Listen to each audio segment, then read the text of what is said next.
At this time, let's meet the starting lineups for both teams. First, for the visitors on the scoreboard, the Glendale Falcons.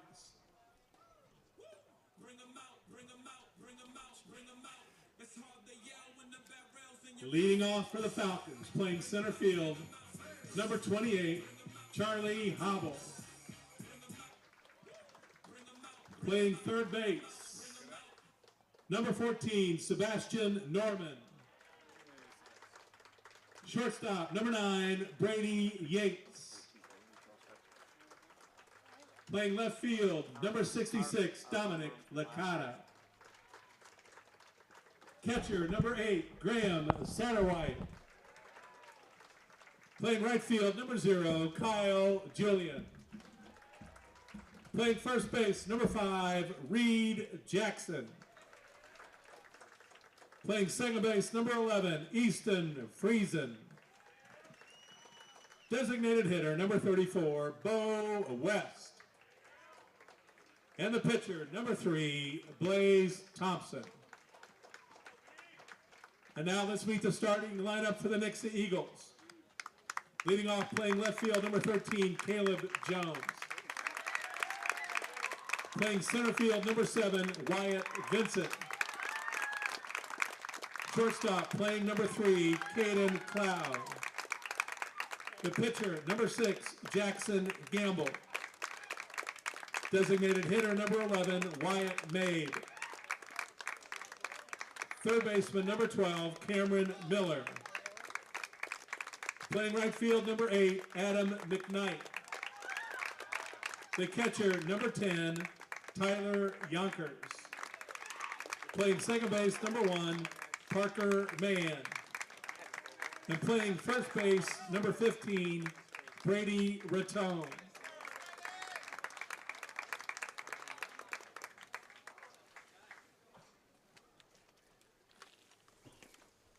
Fans, at this time, I ask that we all please stand together as we honor America with the playing of our national anthem.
Play ball. Son, you do a great job. Thank you so much. I've been watching you for years. Thank you so much. I really appreciate it. Thanks for the support.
Hello, everyone, and welcome here to Glendale High School. It's the Nixa Eagles taking on the Glendale Falcons in a rematch of last year's Class 6 District 6 championship.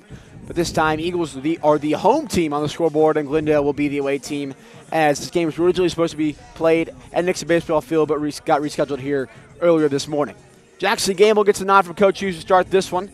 Behind the plate, Tyler Yonkers. At third base will be Cameron Miller. Shortstop, Caden Cloud. Second base is Parker Mann, and at first base is Brady Retone. In left field, Caleb Jones. Center fielder will be Wyatt Vincent, of course. And in right field, Adam McKnight. Starting it off here for the Glendale Falcons will be Charlie Hable. Energy is high here as both of these teams want to win this game by a lot.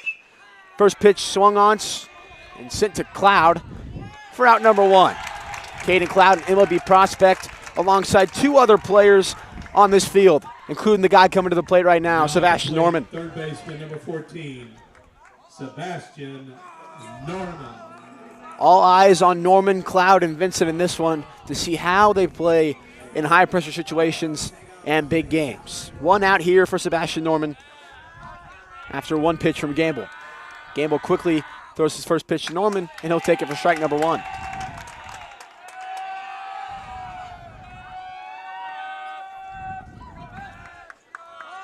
No balls, 1 strike here for the Oklahoma State commit. Called that one out, 1-1.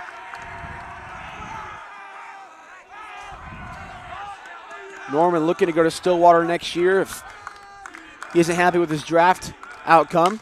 First, he sees that one sent to the left field. Moving in is Jones. Coming in, loses his footing, but finds it and makes the catch for out number 2.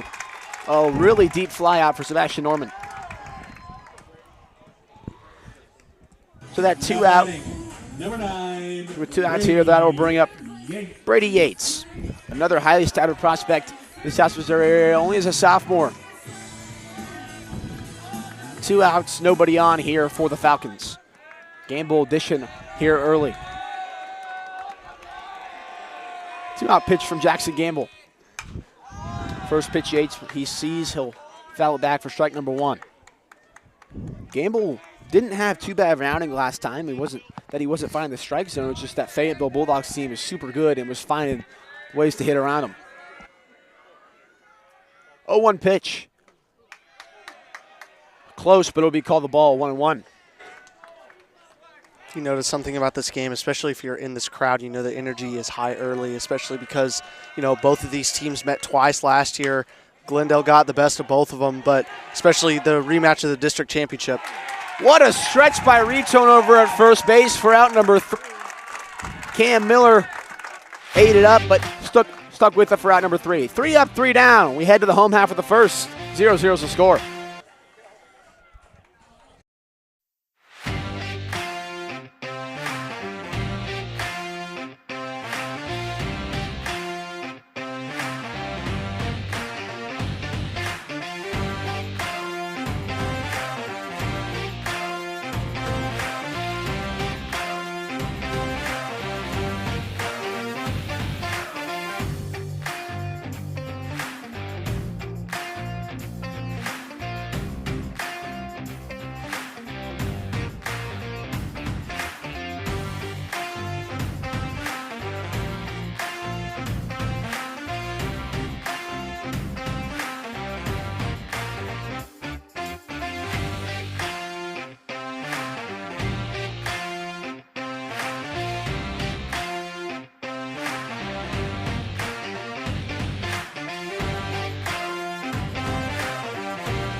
Looking a little bit different here in the home half of the first. Caleb Jones is going to start this one at the leadoff spot. Wyatt Vincent will be batting second. Caden Cloud third. Jackson Gamble batting fourth. Wyatt Mabe fifth. Cameron Miller sixth. Adam McKnight batting seventh. Tyler Yonkers batting eighth. And Parker Mann will be batting ninth. Brady Retone will not be hitting today, but will be playing the field at first base. On the mound today for the Glendale Falcons, Blaze Thompson. He threw a one-hitter against the West Plains Zizzers his last time on the bump. Eagles coming to this game averaging 7 runs a game from their offense to Glendale's 3, and they were both averaging around 3.5 runs allowed a game. Graham Satterwhite behind the plate. He is a really good player for this team as he throws down to start this inning. Sebastian Norman will be playing at third base. Leading off for Nixa, Brady Yates, fielder, shortstop. 13. Easton Friesen is at second. First base is Reed Jackson. Left field, Dominic Licata, Charlie Hable in center. And in right field, Kyle Julian. 13-12 all time between these two clubs as they continue to battle up every time they go on the field. Last time these two teams faced off, like we mentioned, Class 6 District 6 championship. And Glendale came out with a 4-2 victory. In that game, the Eagles started the hitting with a leadoff home run from Wyatt Vincent in the one spot. Caleb Jones looking to get the offense rolling here. 1 ball, 1 strike for him. Here's the 1-1 pitch to the senior left fielder. And it'll hit him, and he'll take first base. That'll put a runner on for Wyatt Vincent. Jones really good at using his legs. So wouldn't be surprised if we see him move on a couple of these pitches.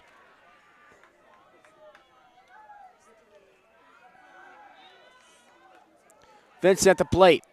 Jones at first. Off speed first. Vincent will see it in first strike. This game has been scheduled on both these teams' calendars since this game was even scheduled. I mean, this game is huge for both these teams, not only for conference standpoint, but also district seeding standpoint. Early on that one, 0-2. That's 2 straight off speeds for Vincent. So Vincent falls down in the count. No balls, 2 strikes. With the runner at first and 0 outs. Prospects have their phones out over there, taking notes, trying to figure out who they want to select this upcoming MLB draft in the summer. In the dirt, 1 ball, 2 strikes. Coach Hughes, when asked where he wanted to play this game, immediately said Glendale, as he wants his team to get used to this field because this is the field hosting the Class 6 District 6 tournament this year. At the letters, 2-2. Eagles seeking their second district championship in 3 years this year after failing to go back-to-back last year against the team in blue right now. 2-2 pitch. Count's full. Jones is going to go to second. Throw down. Way off. And Jones is in second safely. Yeah, that was a great decision to steal second, you know, with that speed that Jones has. I'm pretty sure he tried that a few games ago and it didn't work out for him on some kind of error, but as soon as he saw the catcher drop the ball or the ball was in the dirt, he took off, made it there safely, made him make a tough throw, and that's exactly what the Eagles are going to have to do this whole game if they're going to want to have a chance to win. Full count pitch to Wyatt Vincent. Grounded to short. Making the play is Yates for out number 1, but Jones advances to third.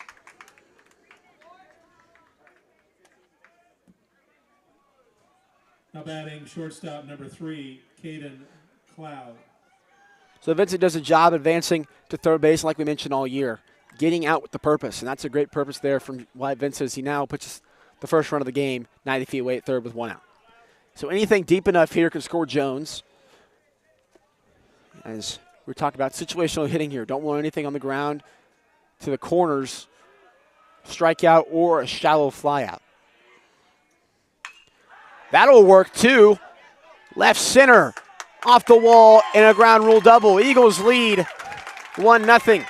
And that's that quick lead, you know, Nixa wanted coming into this game. You want to strike first in a game against a tough opponent like this. You know, Glendale's 10-6, Nixa being 18-7. Both of these teams are positive, well over 500. But that's an incredibly awesome deep ball and a ground rule double to put Nixa on top 1-0 here in the bottom of the first. So Eagles lead 1-0 like Deacon mentioned. Cloud in scoring position with 1 out for Jackson Gamble at the plate. Blaze Thompson looking to fight back after giving up an early run. Gamble rips that one to Yates. Backhand. Fires to first. Off the bag. That'll go to the dugout. Cloud's going to get to third, and Jackson Gamble will reach an error. They'll be runners to the corners with 1 out.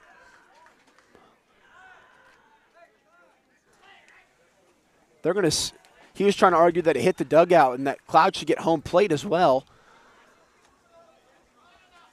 because it does grant 2 bases for each base runner. So this is a very interesting call. It's going to award Nixa the run if it does go out. They're going to give it to him. Eagles lead 2-0 after Hughes comes out and argues it. Great heads-up coaching from Logan Hughes. And the Nixa side is already getting pretty rowdy after that call. So now head coach of Glendale is going to come out. Jim Julian's going to come out and argue with the field umpire, saying if you were going to argue at the first, if you're going to say it, why didn't you say it at the start?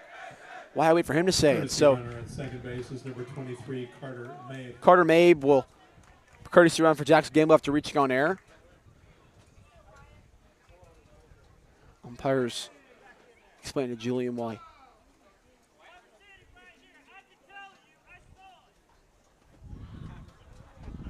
Glendale obviously taking Glendale's side. Bit of a battle of stands here. It looks like they're going to.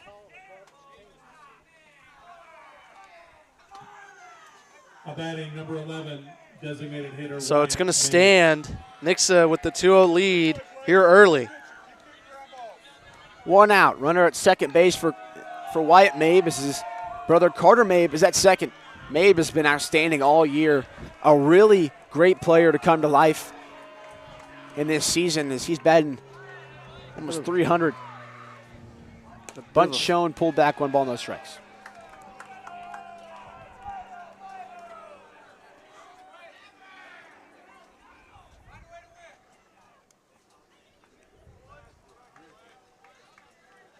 So the pace of the game slowed down. Eagles have been swinging. That's something I've noticed early.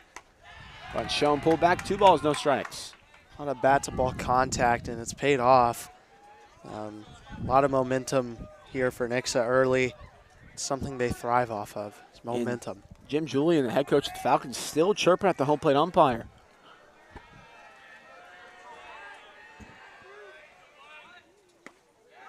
Called strike 2 and 1.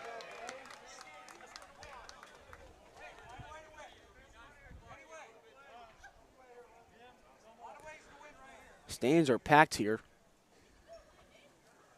at Glendale High School. Wind blowing straight out to left field. So not favoring Mabe here, but Mabe's more of a find the gap double kind of guy than a power guy, and it's just what you want in the middle of your lineup.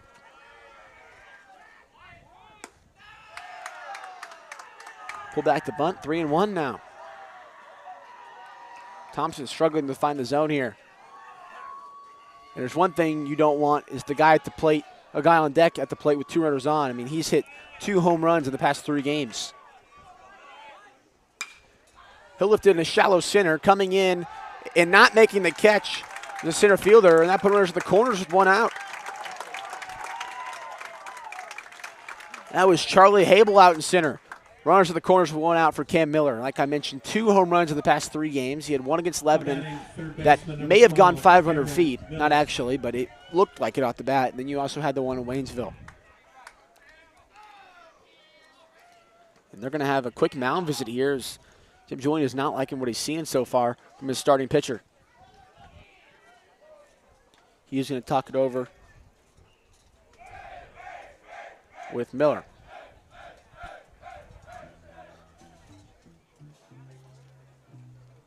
So yes, if you're a Nixa fan, this is definitely what you want to see. It's an incredible start. And I know these fans and these players, if there's anyone they want to beat, it's Glendale. Coming off that heartbreak of a loss last year in the district championship, I believe they led that game 2-0 and wound up losing either 3-2 or 4-2. I know it was very sad for me. It was very sad for the city of Nixa after that great season they had. But a bit of a revenge game here, and you know Glendale's going to be hosting districts, so they're going to be coming out hot. And Nixa's trying to cool them down, and they're doing a great job of that so far. There's one thing you don't want to do right now is let your foot off the gas. I mean, of course, only 2 runs, they're not going to do that. But I feel like in these games where they score a lot in the first inning, they seem to fall off a little bit, use all that energy in the first. You got to keep your foot on the gas and keep doing what you're doing.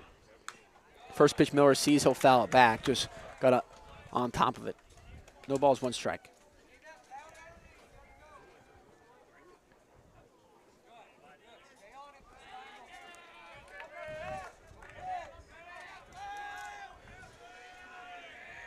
So runners on the corners.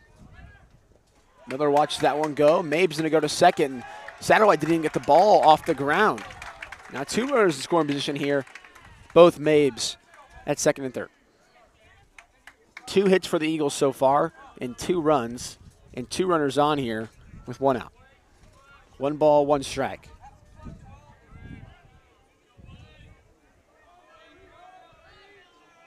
One count, 1 out. The pitch to Miller. Elevates it to right field. Mabe will tag. No throw home. 3-0.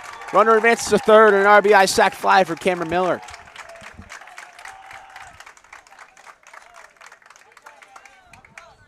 Now at the place, right fielder number 8, Adam McKnight. And McKnight comes up runner at third.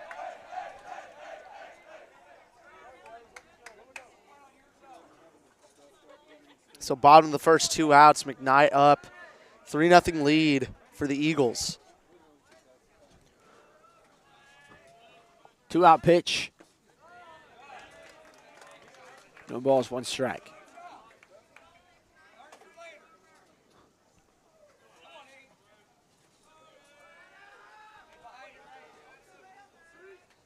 The pitch to McKnight.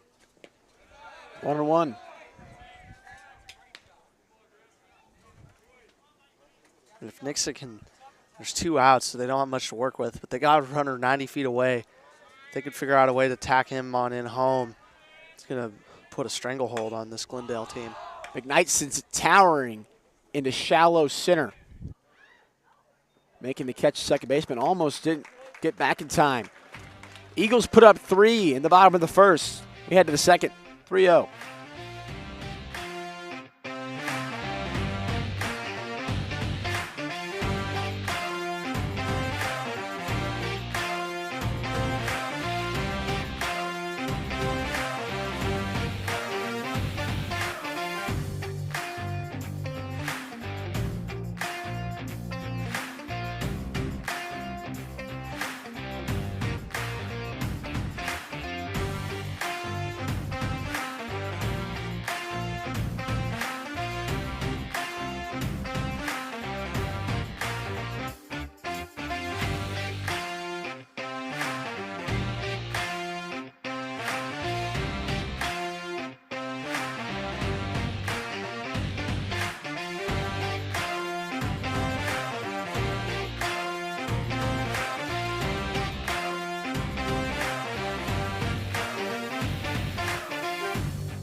Eagles lead 3-0 after a 66.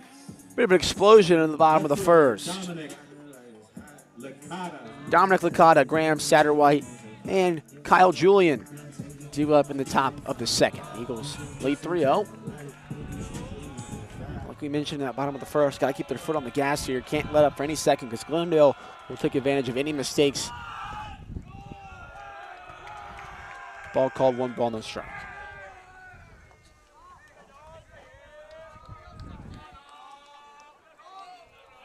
One on pitch. 1-1.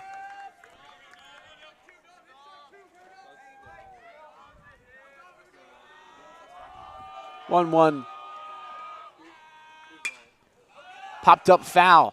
Moving his retone as well as Man. Man can't make the catch in and out of his glove. Good effort there, though. I'll tell you what else. McKnight also dove in there, almost made the catch after it came out of Man's glove. It was a great effort. It was a tough play to make, but it falls, and, those efforts are going to pay off, eventually. That's something you see a lot out of Nixa. They care a lot, and they put a lot of effort into everything, especially just, it's a pop-up fly ball. There's some teams who just would have let that fall. But that's not the case. A shame it didn't land in the glove, but nevertheless, continue. Strike 3 call. Mikado doesn't like the call, but Now batting is the everyone catcher, out. Number 8, Graham Satterwhite. Now Satterwhite comes to the plate.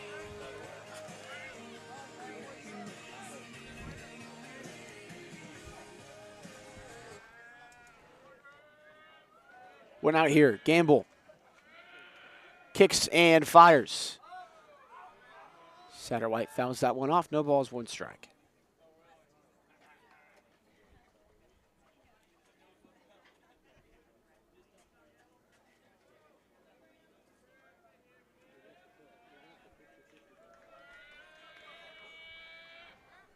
Whew, almost caught Satterwhite, but it will find its way past him, but it'll still be a ball. 1 ball, 1 strike.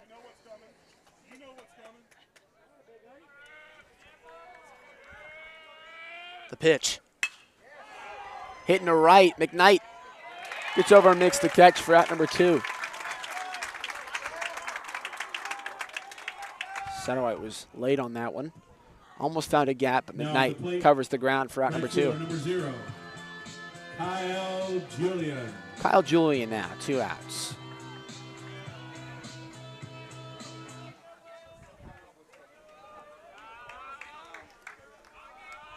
So 2 outs, like Aiden said, first pitch, strike.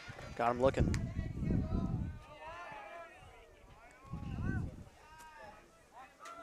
Oh, 1 pitch from Gamble. I mean, his tempo is just so high right now. High chopper. Miller will field it. Except Cloud will actually. And out at first. Miller set a screener from the Cloud, but he still saw it the whole way through. 3 up, 3 down once again. 3-0 Eagles.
Yonkers, Mann, and Jones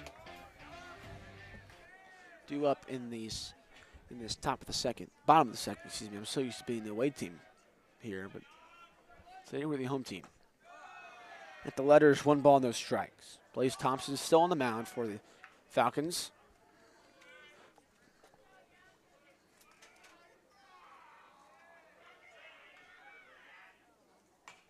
Off speed. Yonkers looks like he wanted that one back. 1-1.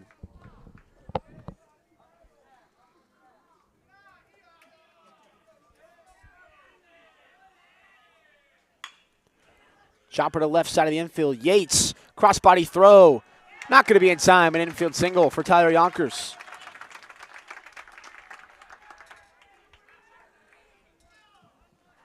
Now at the plate, playing second base, number 1, Parker Mann. Oh my gosh. Excuse me. It's Yonkers, Mann, and Jones due up, not Vincent. I'm so used to Vincent being the 1 hole that I immediately put him at the 1 spot. Courtesy runner, number 16, Grady off. Grady Oaf Will courtesy run for the Eagles with 1 on and nobody out.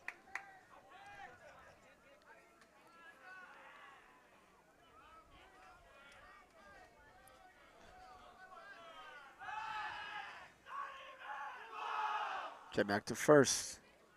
Oh, back safely. It's the loudest one I think we've had before.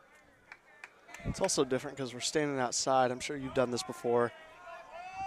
But yeah, the energy feels very high in this game. Beautiful bunted down. Thompson stepped to first for out number 1, but Oaf advances to second.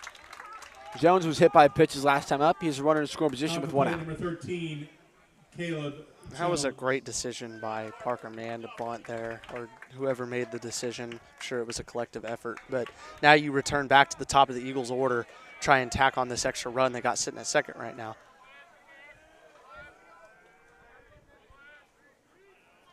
Oaf at second. Another bunt put down, fouled off, caught the home plate umpire. 0-1.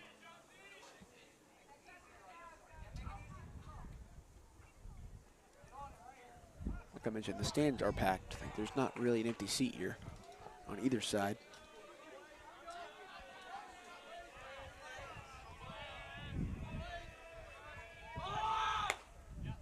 Check back to second, and it's going to go in the outfield. They had Ove stuck, but the throw was just to the right of Yates, and he had no way of getting it. Another error in the Glendale Falcons defense is going to advance the runner to third. It's something I've always noticed Nixa likes doing, making the other team make mistakes, and that was something Ove was kind of teasing the catcher, stepping off a little too much.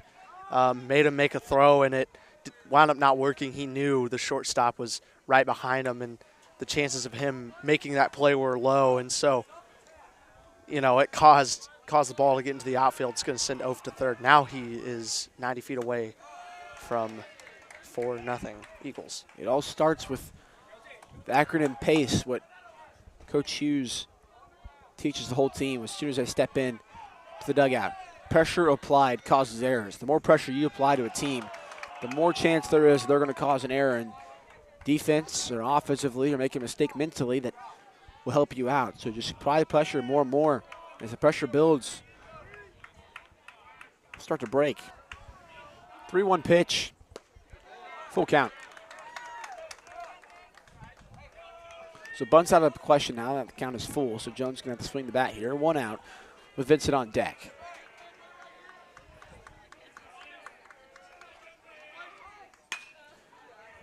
That's in a fall.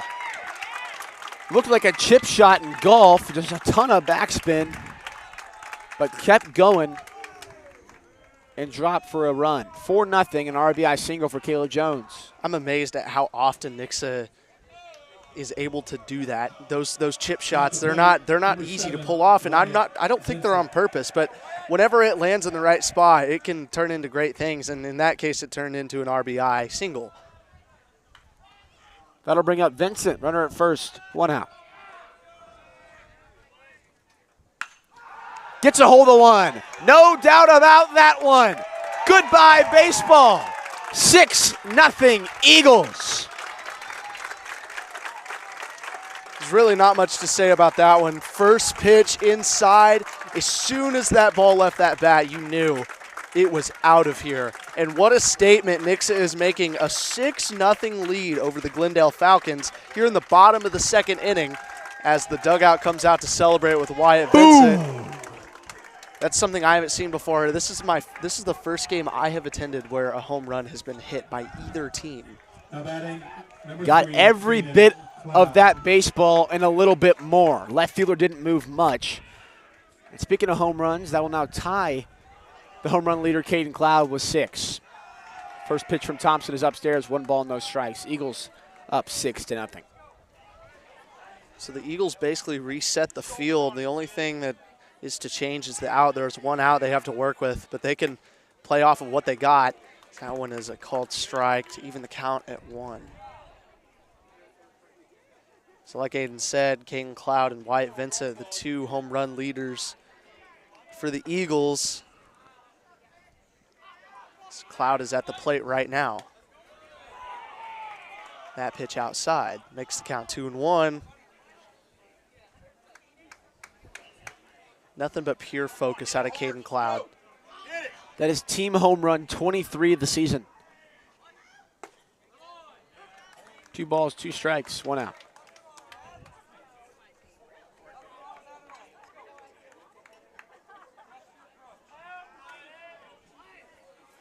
Two-two pitch. Full count.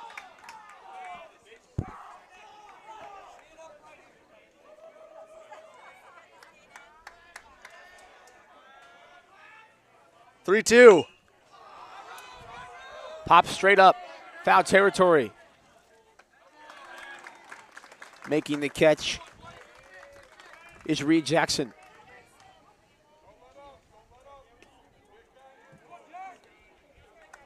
Batting number 6, Jackson Gamble.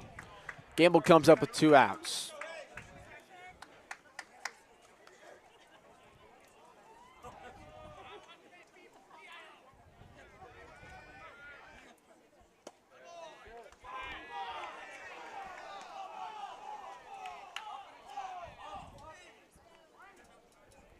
Nixa dugout is extremely chirpy. That one is hit to center. They'll make the catch for out number 3. Speaking of 3, there's 3s all over the board. 3 in the first, 3 in the second. We head to the top of the third. Eagles up 6-0.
First baseman Reed Jackson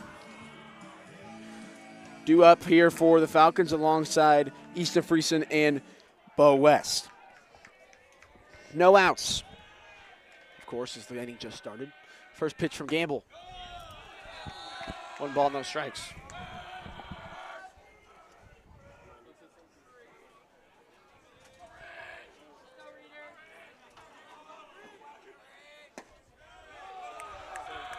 Two balls, no strikes.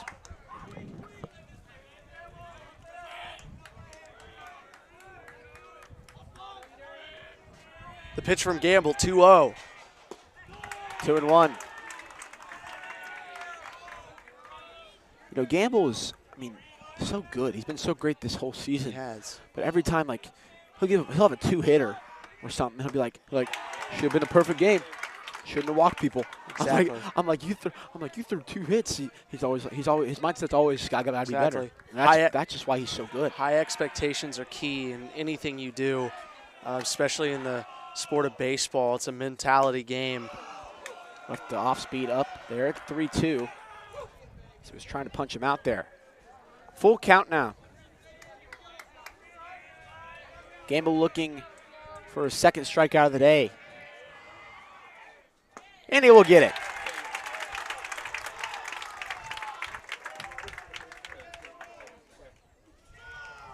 Now at the plate, number 11, Easton Friesen. Easton Friesen comes to the plate. Friesen battling a little bit of an injury here. He is their ace pitcher. The Falcons is Took a comebacker to the ribs. It seemed to have fractured them or something. No balls, 1 strike as Gamble starts with the off-speed looks there. Cloud makes the call and makes the catch. 2 outs.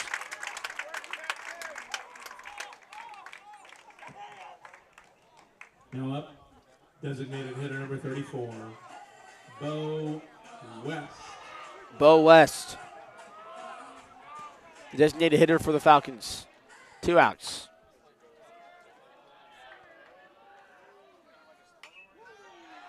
Foul back, no balls, 1 strike.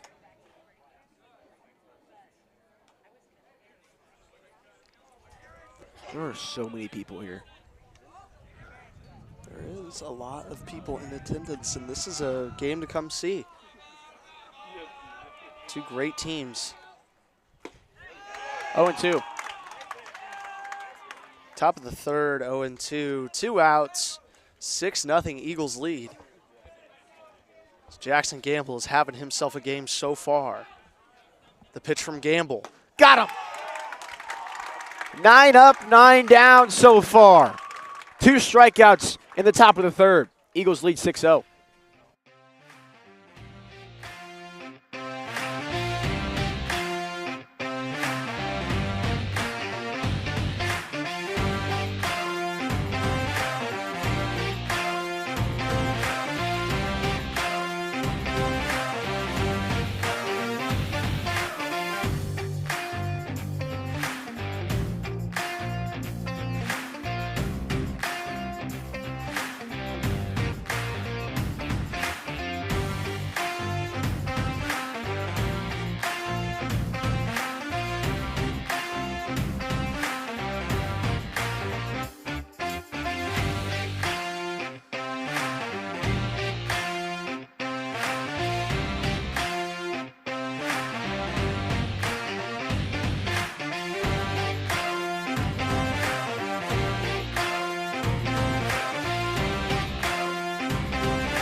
We were just talking about how Easton Friesen is the ace for this Falcons team and how Thompson got the start due to injury of Friesen, but Julian saw enough and put Friesen on the mound no matter what.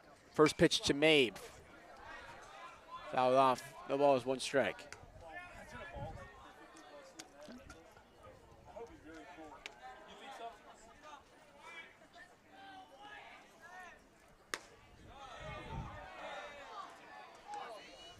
One ball, 1 strike.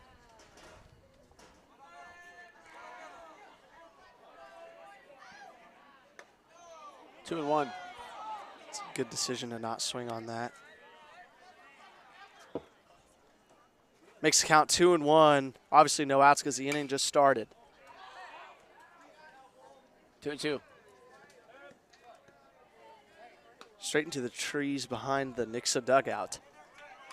So 2-2 count now. Eagles lead 6-0 after a dominant first 2 innings. Oh! It's rough. Strike 3 call on a ball looked a little outside the zone there. Yeah, and that's a good angle we have. Now batting number 12, Sitting down here, it did not look like Miller. it was the same pitch I mentioned it was a good idea to not swing at. And that one was a called strike. So he strikes out, 1 out. Cameron Miller up to bat. Inside, 1 ball, no strikes.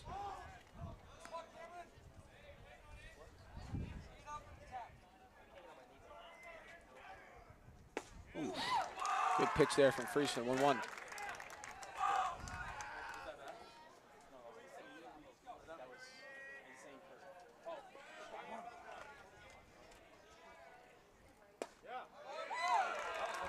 1-2.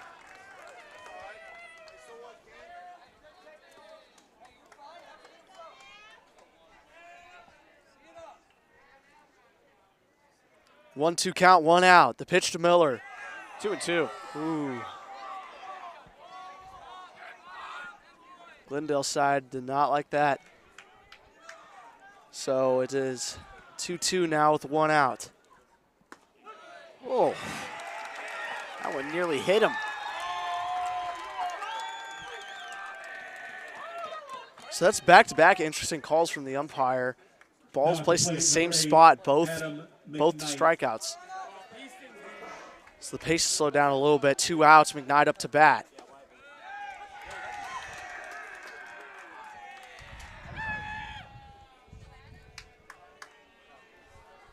No balls, 1 strike for Adam McKnight. McKnight pops that one up. Making the catch is the right fielder for out number 3. First 0 of the day for the Eagles in the bottom of the 3rd. Made to the 4th, 6-0.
Top of the order for the Leading off Falcons. Number 28, Charlie Hobble. Charlie Hobble, Sebastian Norman, and Brady Yates due up in this top of the 4th. Eagles lead 6-0. No balls, 1 strike.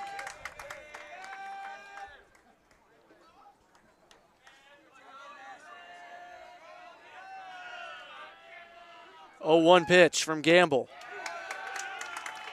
Makes it 0-2.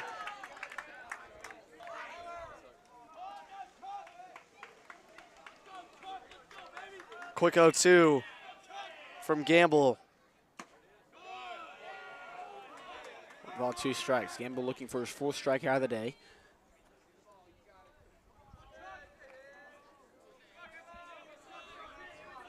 One ball, 2 strikes. Strike 3. Slider finds its way in there. Now batting number 14, Sebastian Norman. That's just so bad. It's so disgusting, I should say. His fastball tops about 90 area, and his off-speed goes to 76. I mean, that's just so hard to see as a hitter. It's 13 to 14 miles an hour difference right there. It's now up to bat Sebastian Norman. 0-1 is Norman shots a vulgar word after seeing that one go by, as I think he probably wants that one back. 0-1. 1-1. Trying to get Norman a chase there. So 1-1 now, 1 out. Sebastian Norman, the key player to this Glendale team. Looking to get something going for them as they have been quiet lately. 1-2. Gamble finding the zone.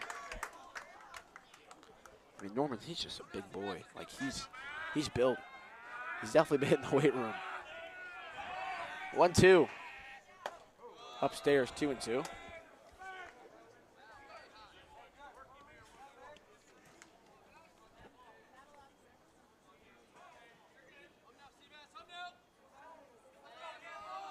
Two, 1 out.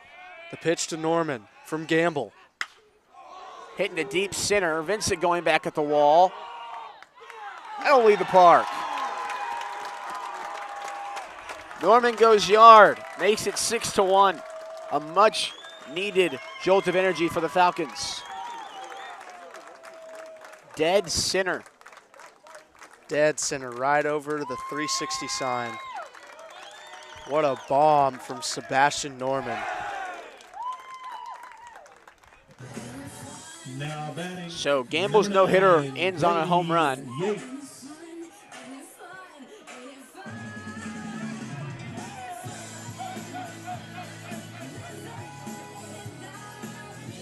Now Brady Yates comes up with 1 out.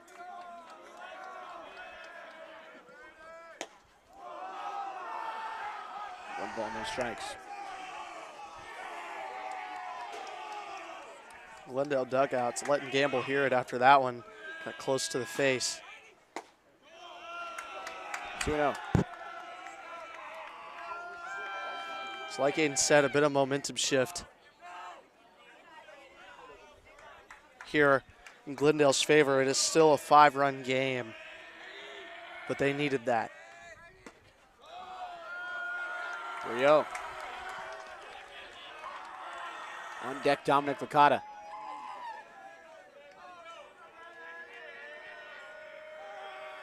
Pitch from Gamble. 3-1. So he gets a strike. He's going to look to even up this count. Excuse me, make it a full count. The 3-1 pitch from Gamble. So going to miss, full count. That was the chance to get a hit for Yates. That's a hitter's count right there, 3-1.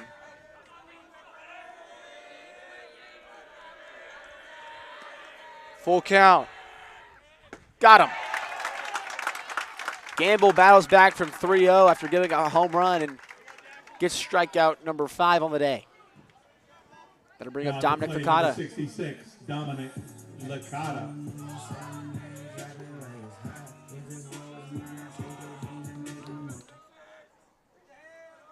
Two-out pitch from Jackson Gamble. I mean, he's just moving so fast. As soon as Licata stepped in that box, he attacked immediately. Glendale's playing the pace of Nixa's game. That's something Nixa likes to do in all 3 sports, is make sure every team runs by the pace of their game. In football and basketball, it's a huge thing too. Popped up. Yonkers comes back and makes the catch. Glendale gets 1 after a towering home run from Sebastian Norman, dead center. Cuts the lead to 5.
Welcome back here to Glendale High School, where the Eagles lead the Falcons 6-1.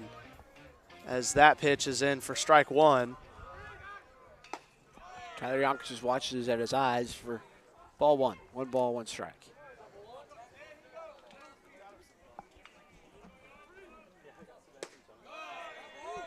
Two and one.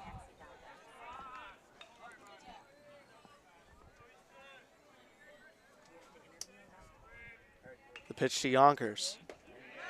Wow. That's Beautiful pitch. Yeah, what a great pitch. And it's definitely something to see from eye level. It looks like it's going up, and it just takes a curve down in the zone, make it 2-2. Try to get that one to go down too. Lost the grip. Full count now for Tyler Yonkers. And I just wonder how different this game would be if Friesen would have started it. That is true. Yonkers fouls it off. We'll do it again. And I'll add on to what you just said. It's something I heard Coach Hughes saying earlier this game is find a way to win.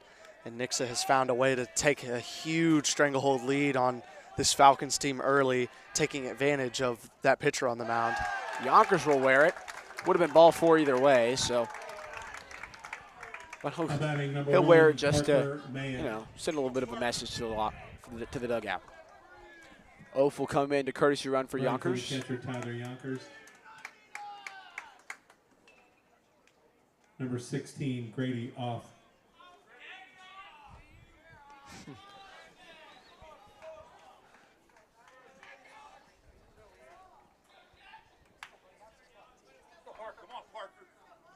So Parker man up to bat for the Eagles. No outs, runners at first. But not pulled back, check back to first. Once again, Oaf playing dangerous over there in between the base. Parker had the bunt sign, didn't pull it back, so count will be no balls and 1 strike. That one was up and out.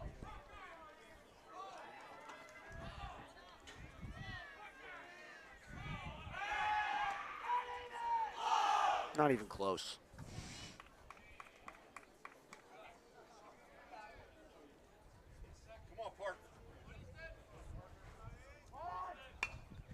Fouled off 0-2, so now man will have to swing the bat.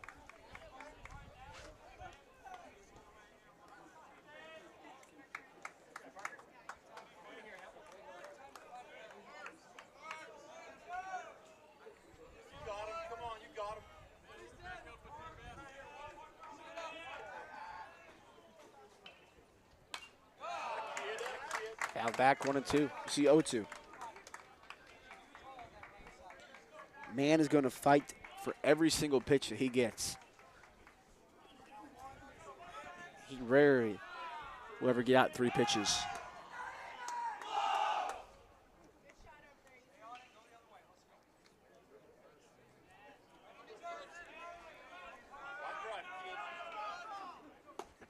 Outside 1-2.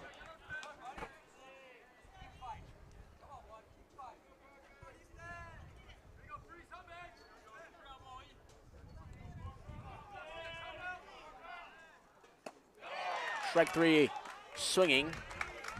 Oaf back safely. But man did a job there, got the pitch count up and worked his way up in the count, but 13, fell to the strikeout. Now we'll flip the order to Caleb Jones. He had an RBI single, that is, his last time up. Oaf at first. He was looking for some insurance here. Outside, 1 ball, no strikes. Satterwhite tried to frame it in the zone, but home plate umpire calls it out.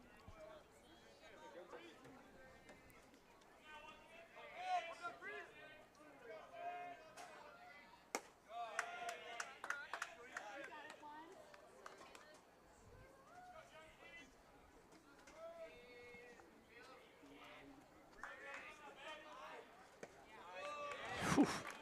That is dirty. That pitch, he loves it. It's got to be a signature. It's really interesting to see from this angle. And just the speed drop off as well. I mean, yeah. It's so much slower, but it also moves so much.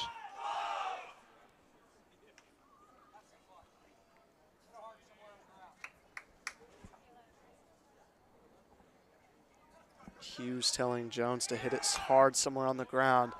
Instead, he'll foul it back. 2-2. Oaf was on the move there. So he'll go back. Ever since that Sebastian Norman home run out into center, the pace of the game has slowed down tremendously after the tone that Jackson Gamble set in those first 3 innings. And while that Nixa offense was just powering through the ball, a lot of contact on the bat to put the Eagles up 6-0. But since then, it's been Sebastian Norman to make it a 5-run game. Jones way out in front of that one. 2 balls, 2 strikes still.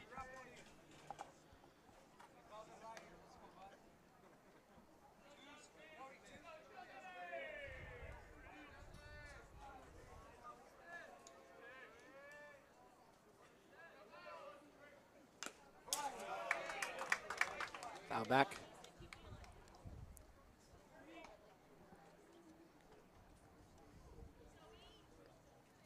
So the count remains 2-2 with a runner at first. Still oaf. Full count, throw down to second. Satterwhite out at second. Good throw there from Grant Satterwhite to catch Grady Oaf. Count will now be full with nobody on and 2 outs.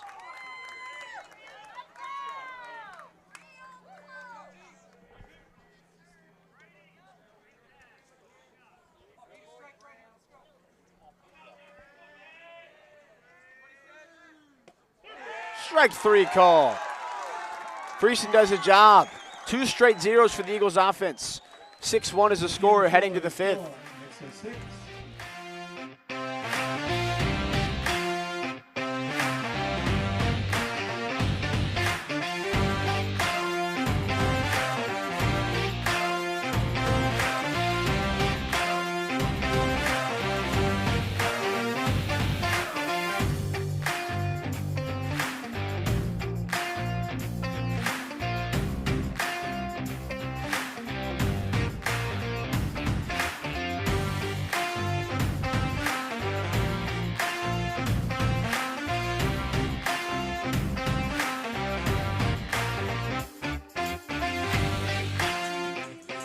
Welcome back to the Glendale baseball field where the Eagles lead the Falcons 6-1. Going to give you a bit of school news, some district news. Today is School Principal Appreciation Day, so we want to send a big thanks to all our principals and all that they do for us district-wide. And this weekend, Nixa held their prom at Bass Pro, where our prom king and queen, Zane Champion and Eris Iberg. Congratulations to them for winning that. I know me and Aiden had fun. I'm sure the rest of the kids had fun, and it was a great night. Amazing experience to be able to experience your senior prom. But nevertheless, that's all we really got. Not much to report on this week. The school year's about over for our seniors, but these baseball players will continue fighting the whole way through as their season continues. So the infielders come in to give a fist bump to Jackson Gamble. Number 8, Graham Satterwhite. Number 8 leads off for the Falcons. It is still 6-1, 6-0 up until the Sebastian Norman home run straight out into center. That pitch is low and a ball 1.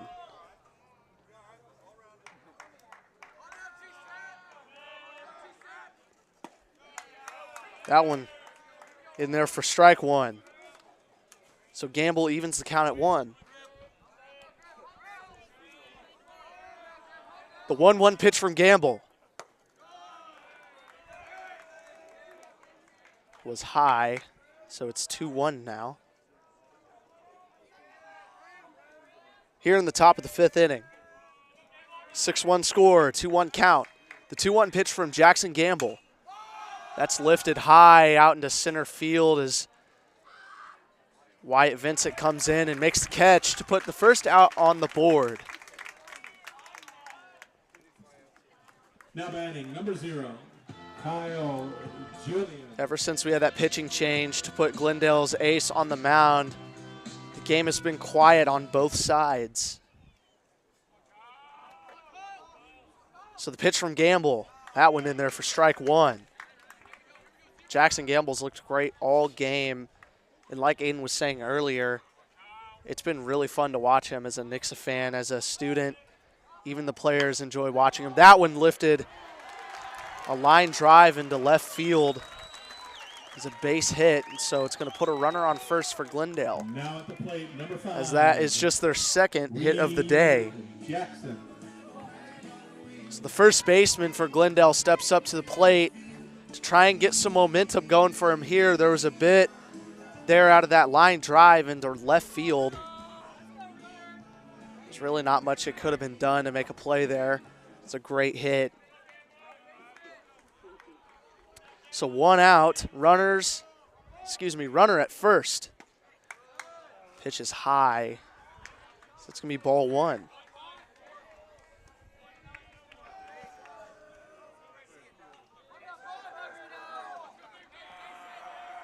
One 0. 1 out. The pitch from Gamble. Strike 1.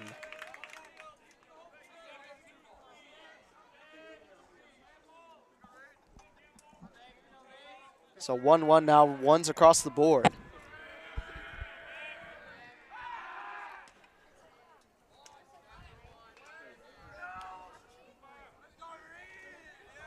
How'd he get out? What was the first out of the innings? It was a pop fly out in the center field. You know, I like having a partner because I can actually take breaks in between innings if I need to. Yeah, It's yeah. pretty nice.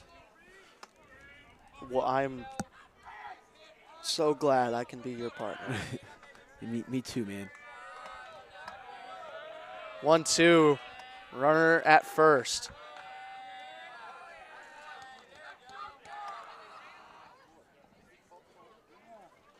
One, 2.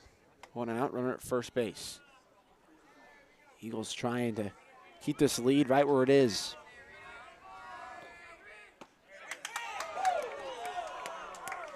Call the ball 2-2.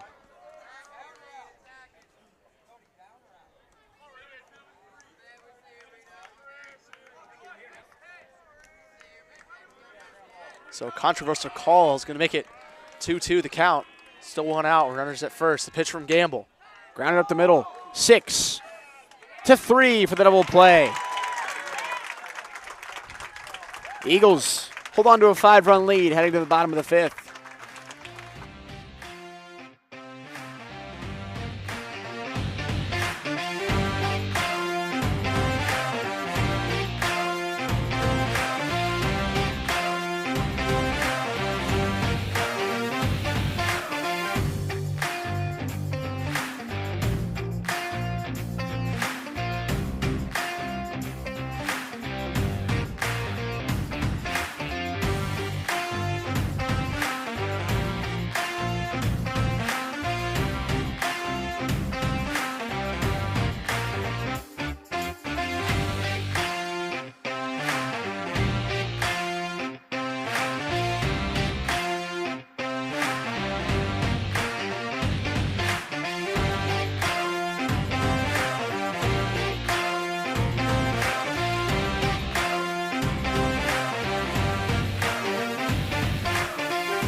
Wyatt Vincent, Caden Cloud, and Jackson Gamble due up in his home half of the 5th.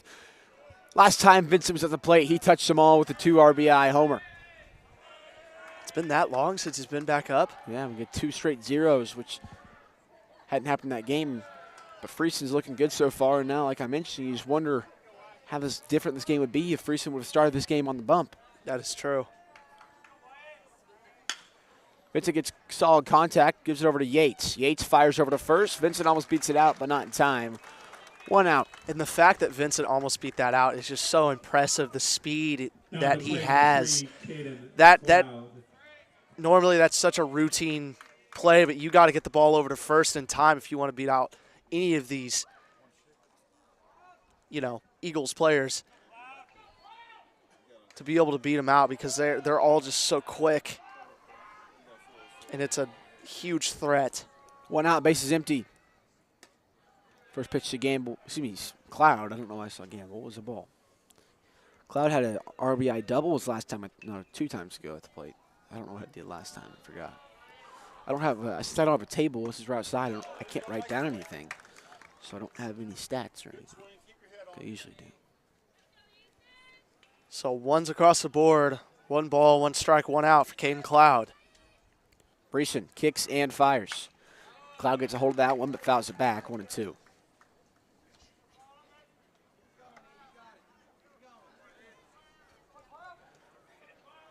So, yeah, ever since that pitching change, it's been super quiet for the Eagles. Scored combined 6 runs in the first 2 innings. Strike 3 called. Cloud doesn't like it. Hughes doesn't like it. Now at the plate's number 6, Jackson Gamble. Bring up Jackson Gamble, 2 outs, nobody on. Eagles have yet to get a hit since Friesen take the mound.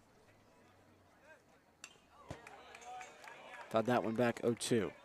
Excuse me, 0-1.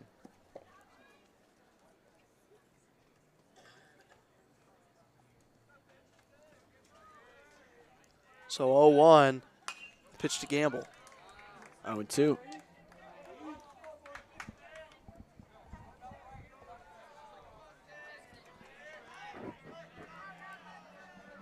Oh, 2 outs. Gamble in the box. He fires. Popped it up.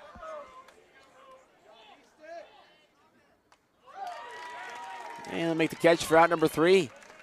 9 up, 9 down for Easton Friesen, who took the mound, but the Eagles still lead by 5 heading to the 6th.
Eagles lead 6-1 through 5.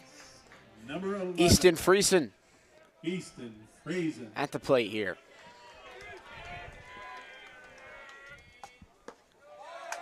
No balls, 1 strike. And that left side of the plate, umpires loving calling today, even if it's a little off. For both teams, it's just loving. Late on that one, fouled off 0-2. So quick 0-2, it's huge here. If Nixa's got to hold him off 2 more innings, I mean, it's something they should be able to do fairly easily with the talent they have. But don't let Glendale turn any heads. 1 ball, 2 strikes.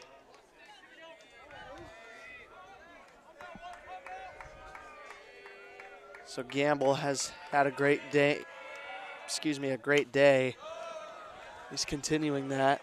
Friesen reaches for that one. Nobody's running game changers, so I can't tell how many pitches Gamble has right now. It can't be too many. I mean, I think maybe that see that somewhere was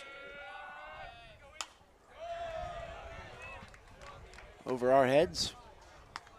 We'll do the 1-2 again.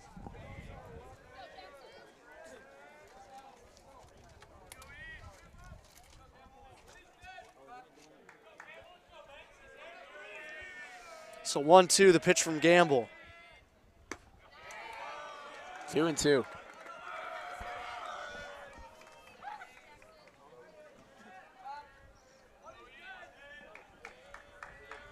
2-2. High chopper over the head of Gamble. Man moving to his right. Slips and falls. Doesn't have time for a throw. As I think that one took a little higher bounce than he thought it would. They're going to count that as a hit. I mean, I don't really think that is. Now batting for the Falcons, number 18, Noah. Go for it. So now a runner at first for Glendale. So they're going to look to tack on some runs here. They got to cut this lead down if they want to have a chance in this one. First time having a runner on base with 0 outs. Bo West. Excuse me, this is. Wait, what? Noah Goforth hits a deep ball to left. Jones. That finds its way out. Noah Goforth, it's a 2-run shot. Cuts it to 6-3. A fastball at the top of the zone finds its way into the left field. And so now the lead is just 3. They got the opportunity, they converted. And this is a moment Nixa's got to be careful. Now batting for the Falcons, That's the number best 28. way I could put it. Nixa's got to be careful. They don't want to give up this lead. They've already given up 3 unanswered.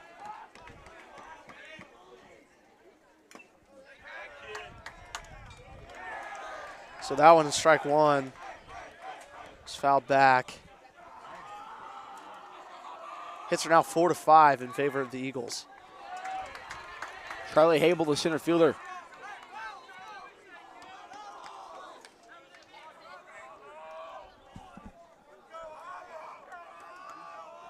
Pitch from Gamble.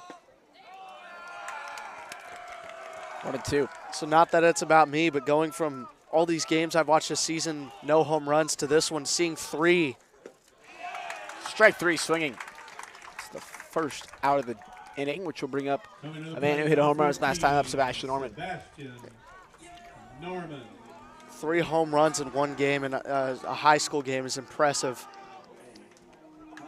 2 by one team, obviously. That being the Glendale Falcons in this case. So Sebastian Norman, like Aiden said, the last time he was up, he homered out into center. Gamble fires. 1 ball, no strikes. Inside. Now this game has gotten a lot tighter now.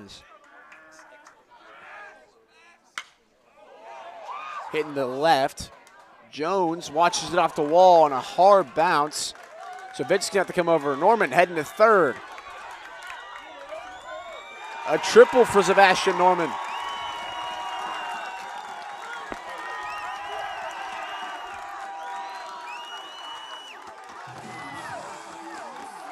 Not really sure why Vincent was the one who had to come over for that ball. Now Brady Yates comes up, and it's get really interesting.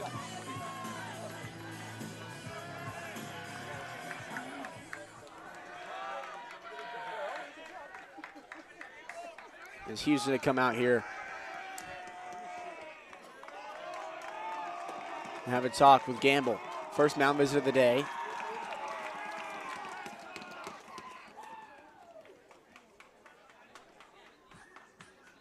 And this is a needed mound visit. They don't want to let this game slip from their grasp. They still have a pretty good grasp of the game. But momentum is on Glendale's side. And either one of these teams with the momentum is dangerous. So 6-3 now. This is definitely not a game the Eagles want to drop here. Gamble's not going to go anywhere. This would be a statement win coming off last year, and especially coming off in their district playoff run. They're going to want this win over Glendale come that time. And this is their only opportunity to do that. One out. Sebastian Norman at third.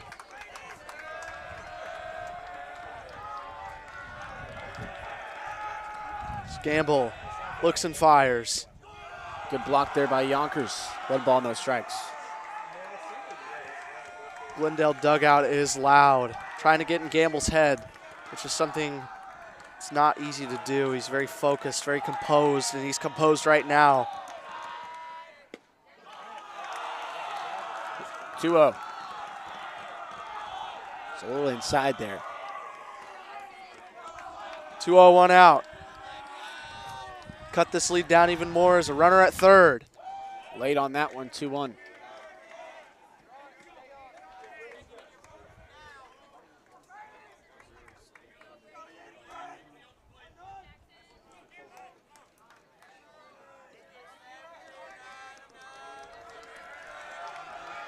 So 2-1, 1 out. Gamble fires. 2-2. Off speed got him there. Now, where do you go from here? My guess is a fastball. It's what he loves. Off speed once again as Yates bit on it the last time and couldn't make contact, but now there'll be 2 outs here for Dominic Licata. Batting, number 66, Dominic Licata. So now Nixa has the opportunity to put this inning away. They just have to convert on it. Step 1 was get the opportunity. Step 2 is convert on the opportunity. 2 outs. Keep this runner stranded at third. His first pitch is high and outside for ball 1. Licata at the plate, Norman at third. Eagles lead 6-3. Already 2 runs here for the Falcons here in the top of the 6th. Hitting the left, Jones on the run. That's going to drop for an RBI single, make it 6-4.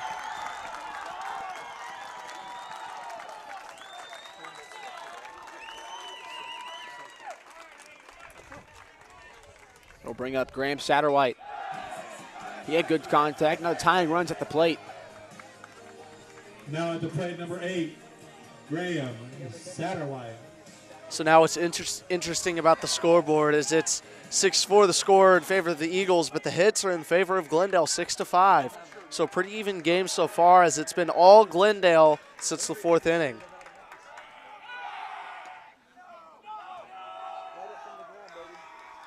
Two outs. Satterwhite at the plate. Eagles looking to get out of this inning after Glendale's put up 3 so far. Foul back. 0-1. So put a strike on the board.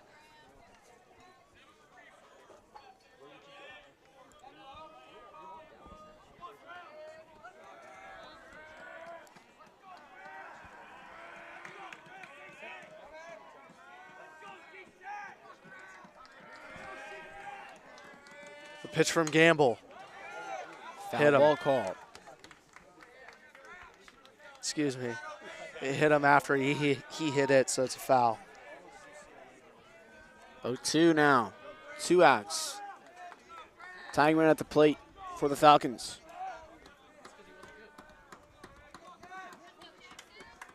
So 0-2, 2 outs. Strikeout here would be huge. Stop the bleeding. Didn't go. Runner goes. Yonkers throw from his knees. Safe at second.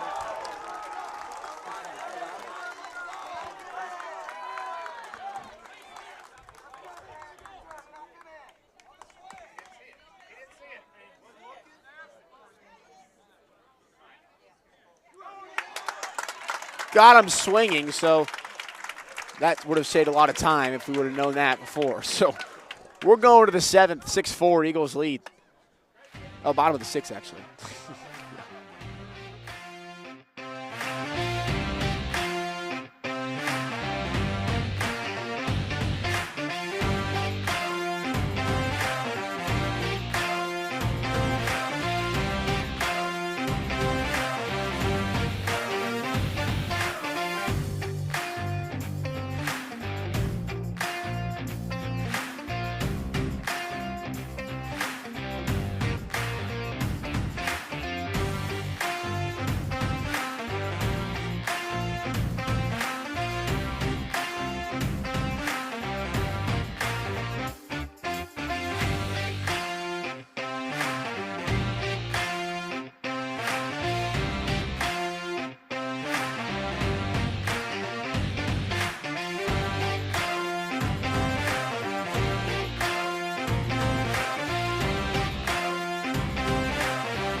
Eagles looking to get any ounce of momentum they can get on their side after 4 unanswered runs from the Falcons, 3 of those coming from the top of this inning. First pitch to Wyatt Mabe will be a ball from Easton Friesen. He has yet to give up a hit so far in his stint on the mound so far. First baseline foul. 1 ball, 1 strike.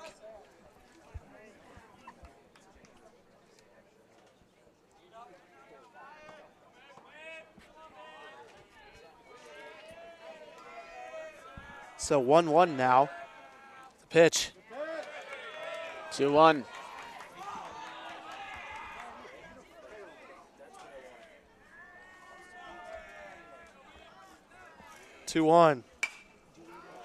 Fouled off. 2-2. On deck is Karen Miller. Adam McKnight also due up in this inning. Eagles looking to get some insurance here because no lead feels safe.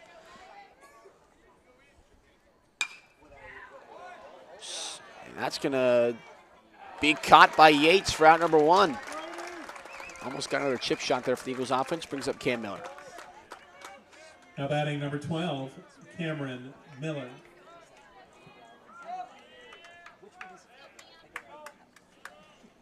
The bottom half of the Falcons' order is due up here in the top of the 7th. Still some offense left to be played. And Miller's going to take that one. They're bringing Adam McKnight, runner at first, and 1 out. Now at the plate, number 8, Adam McKnight. 1 out, runner at first. Stay on top, hit it hard. It's the pitch to Adam McKnight. Come on, stay on top. Fouled off, no balls, 1 strike.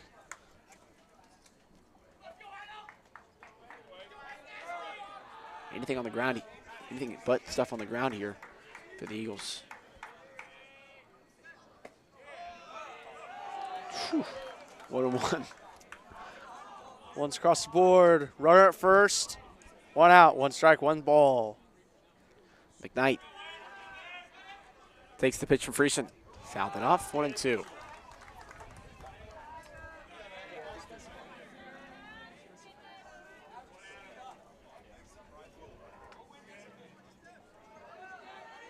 One and two.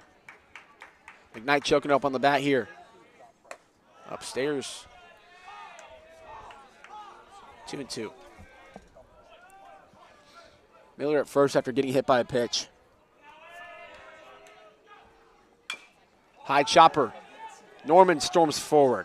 Throw to first. Over the first baseman's head. Miller heads to third. We'll get the stop sign and a reach on air there. Oh, they hit the dugout, so Miller's going to get home as well. No, he was at first. Never mind.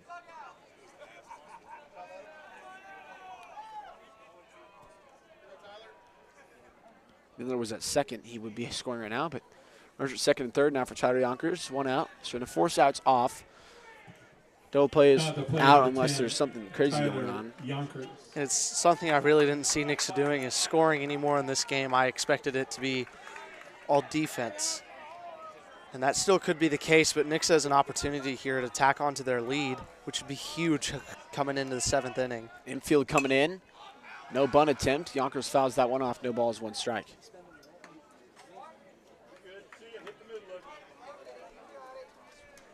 So 1 out, 1 strike, no balls.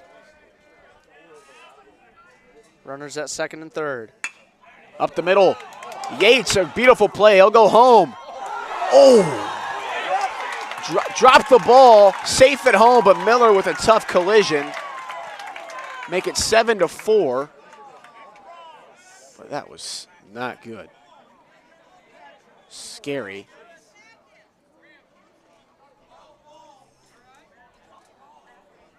He did drop the ball. Umpire made a safe signal, but Miller really tough there. That was a really hard collision with him and Satterwhite.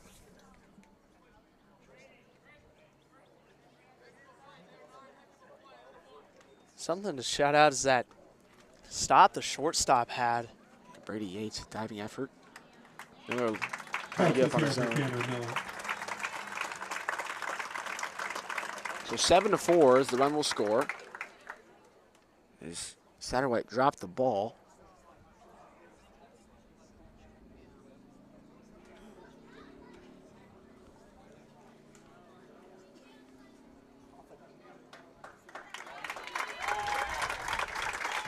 That was scary. First is number 16, Grady off.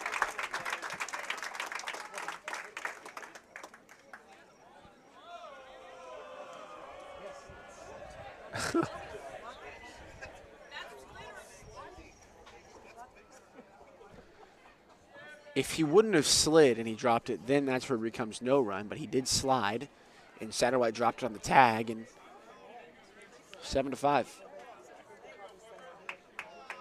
7-4, excuse me. So now an RBI Number 1, Parker fielder's Mann. choice for Yonkers to bring up Parker Man runners at the corners. And 1 out because nobody got out. That's even more of a huge play. So now you regret even going home at that point. But man, surprised Miller got after that. That did not sound good after contact. It was the right decision to go home. You're going to want to stop. You're going to want to stop Nixa from tacking on to the lead, which is exactly what they did. They added some insurance. Bunchone pulled back. Friesen was charging up there. That could be scary. I'm really impressed by Friesen's ability to just attack the zone. I mean, also, like, hard bunt. Out at home. Looked like he got under the tag.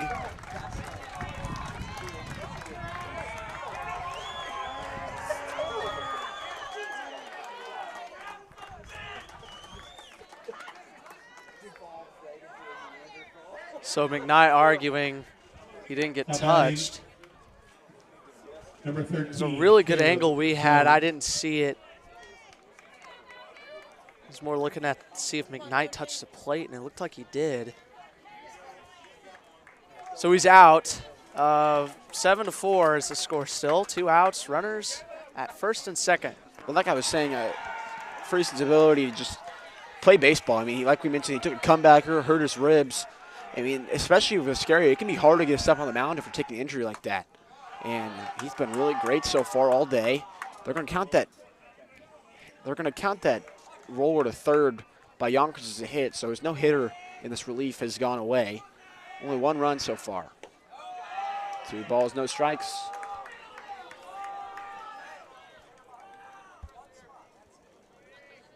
So 2-0 now.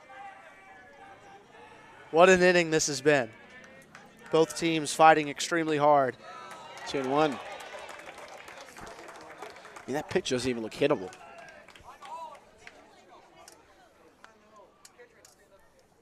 First and second, 2 outs. Yates will step on second for out number 3. Eagles lead by 3. Need 3 outs to win it. After 6 innings.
Leading off for the Falcons. number Eagles 0.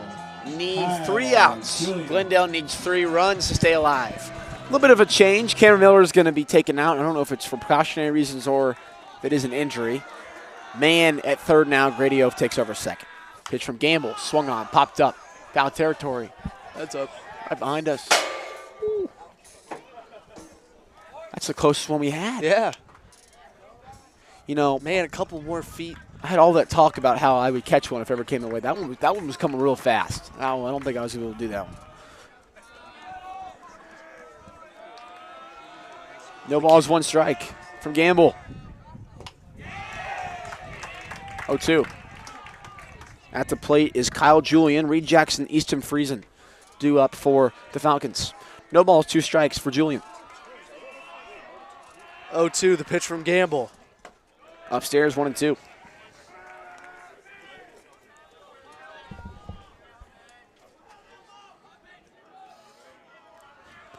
One-two pitch.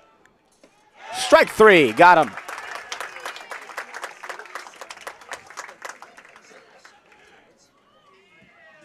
Now at the plate, number 5, Reed Jackson. Reed Jackson comes up, first baseman. 1 out. Nobody on.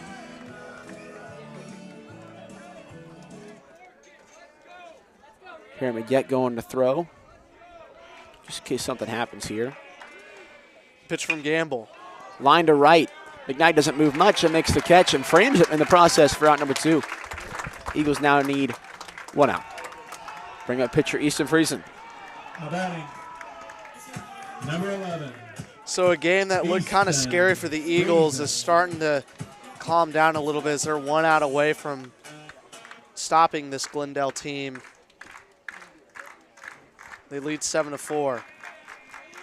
Pitch from Gamble. 1 ball, no strikes.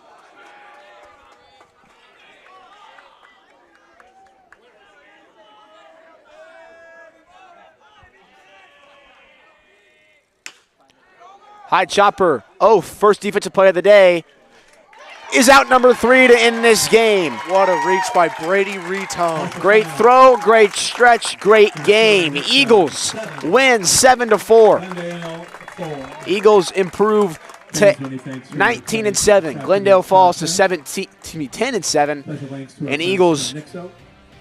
will now be undefeated in district play as of now. Eagles end their 2-game losing streak to the Falcons. Aiden Hopkins alongside my partner. Deacon Brown. My mic's muted. Deacon Brown. We'll see you guys Saturday.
West leading off. Hello, everybody, and welcome to the Nixa Eagles JV contest. My name is Colin Kelly. It'll just be me today. I think I might have maybe Rowan Johnson, who's on the bump. He might join us in a little bit. But ball one, high. Me and Rowan. Rowan's actually my catcher whenever I'm out there pitching. So it's kind of nice to see him up there on the mound. He throws pretty hard, sort of mid to upper eights. So for a JV game, you know, that can be pretty hard for a hit for sure. As that one will be taken for ball too low. The varsity Eagles just picked up a 7-4 victory over the Glendale Falcons. It was a great win, great start from Gamble, alongside some great offense and some great defense. As Rowan Johnson will deliver the 2-0 pitch. And we take him for ball 3 high. Rowan, you know, hasn't pitched in a while, so just shaking off some nerves and some rust getting back out there.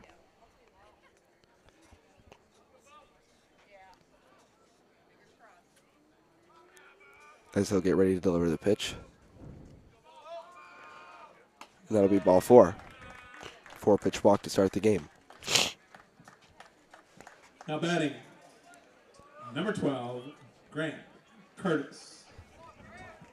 As Grant Curtis will step up to the plate for the Falcons.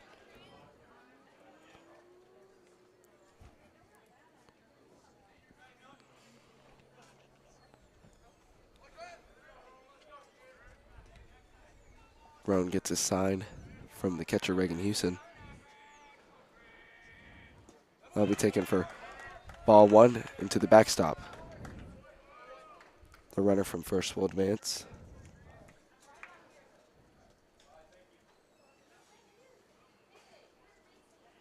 As Rowan stretching out a little bit up on the bump. Could be a little tight.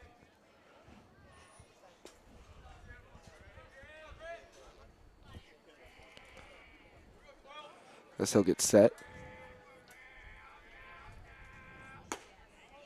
It'll be ball 2 for Ron Johnson. Curtis takes that one just outside.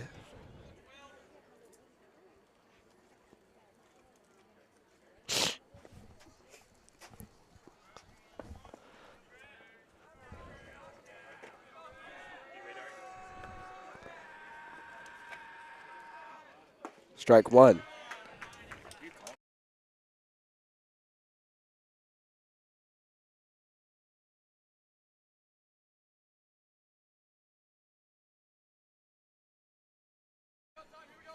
As Curtis will step in the box in a 2-1 count.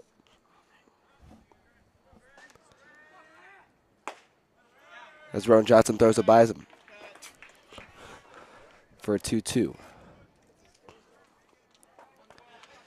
Man, he's throwing hard up there. I'd say he's mid to upper eights. Could be. No, they do not. Ooh, is that pitch just taken a little low?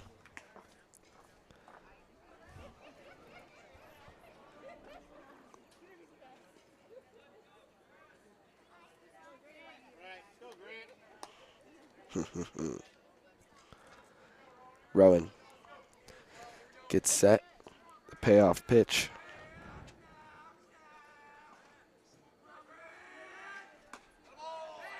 Will be taken for ball 4. Rowan's second walk of the game. Now at the plate, number 2, Asher Lee. As number 2, Asher Lee will step up to the plate. After Houston and Grady Oaf will go out there to Rowan. Just calm him down a little bit.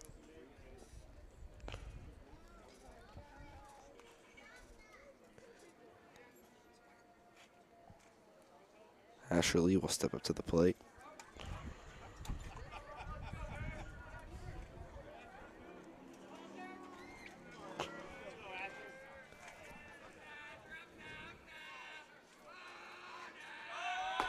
Ashley squares around the butt, pulls back, but strike one.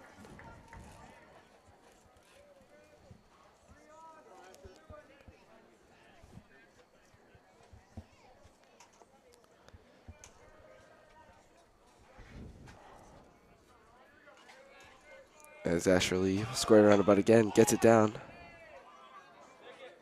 Now throw it to first to get the first out. Good defensive play from Rowan Johnson.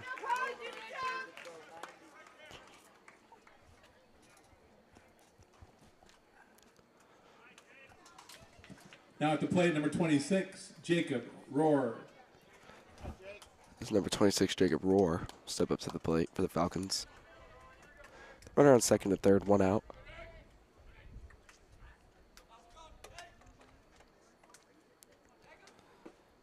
I'll take strike one. And a great pitch from Rowan Johnson.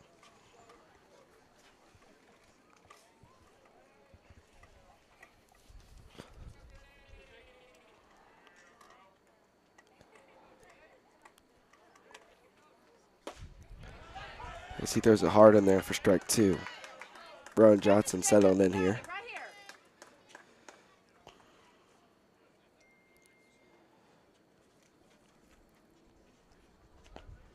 So he'll come set for the 0-2 pitch.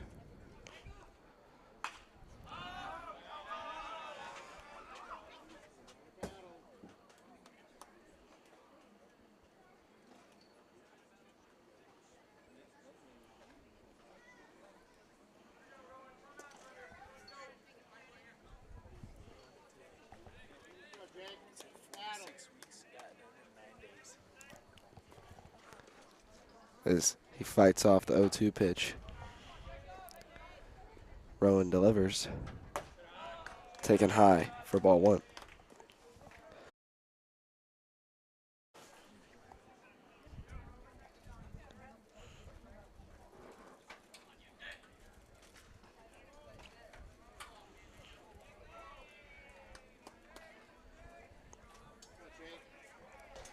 The 1-2 pitch.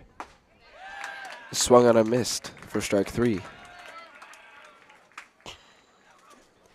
Rowan Johnson Now picks up a second out. Number 29, Quinn Toohey.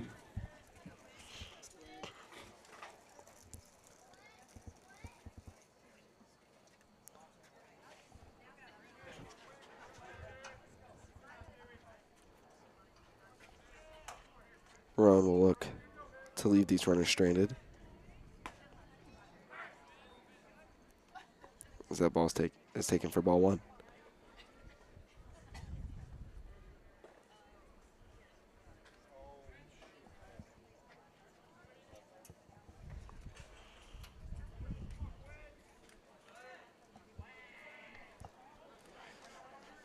As Rowan Johnson comes set, fires in a strike.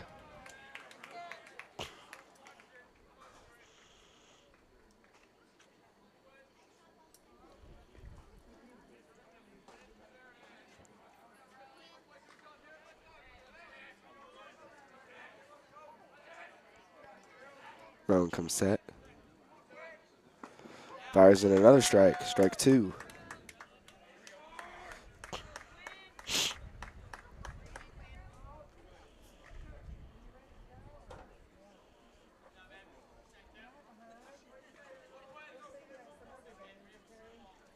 The 1-2 pitch is thought about swing, but held up, taking him for ball two.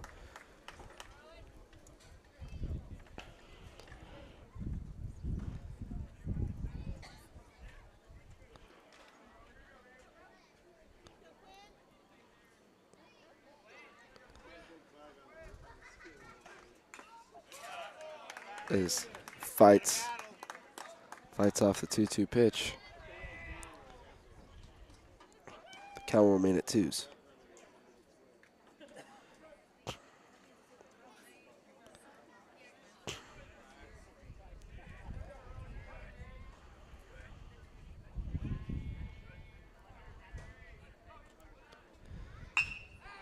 The ball's hit back up the middle.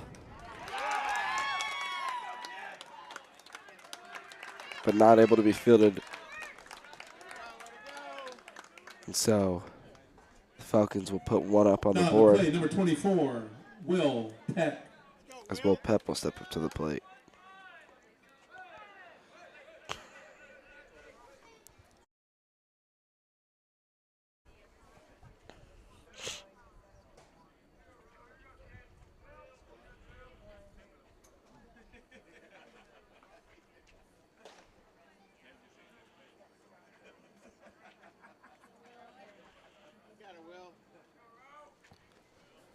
Is Rowan will look to still leave these two runners stranded. That ball gets past Houston as the second run will come in to score.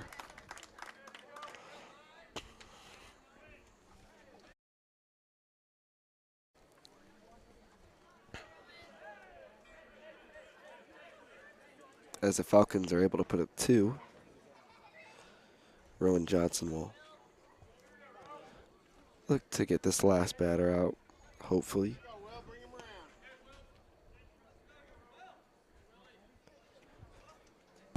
As that ball gets past Houston, comes back to him hard. Attempt at third, but the runner is safe, advancing.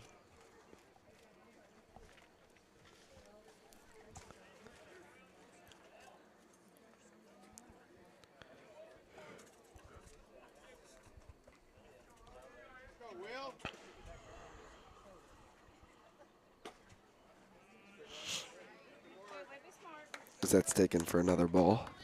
It'll be 3-0.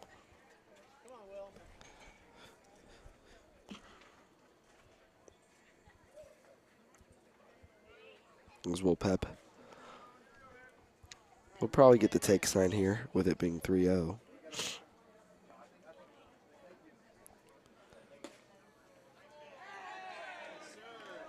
That's taken for ball 4.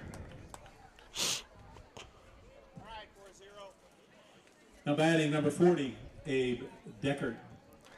Abe Deckert will step up to the plate.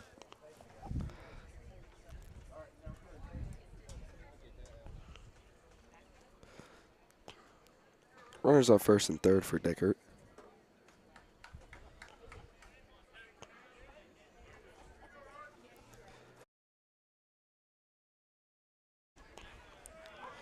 As Deckert will take strike one. Good pitch from Rowan.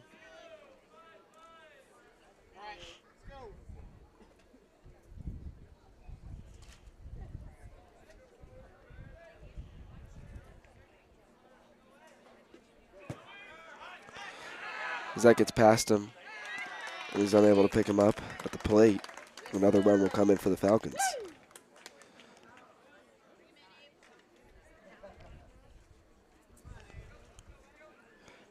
Rowan doing anything he can to just finish out this inning and limit the damage.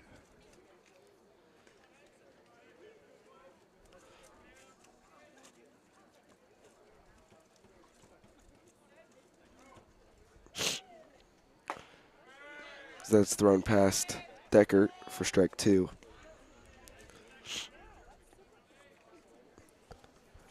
I mean, 1-2 count for Johnson.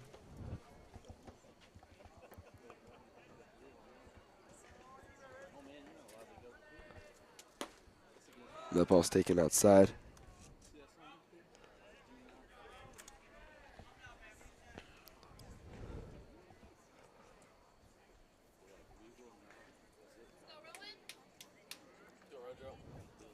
Rowan looking to finish out this inning here.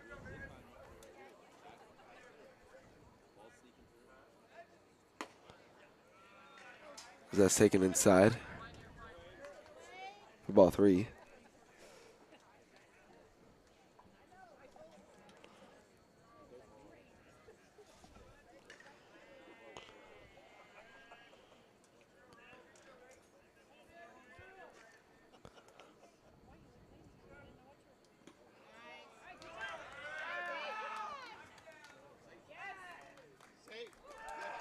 And that'll be another walk for Johnson.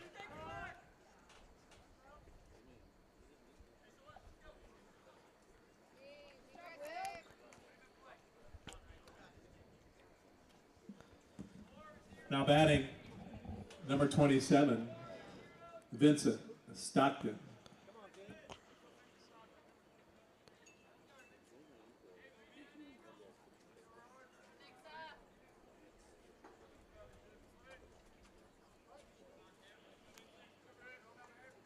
Those runners on first and third for Johnson. Ball's taken low.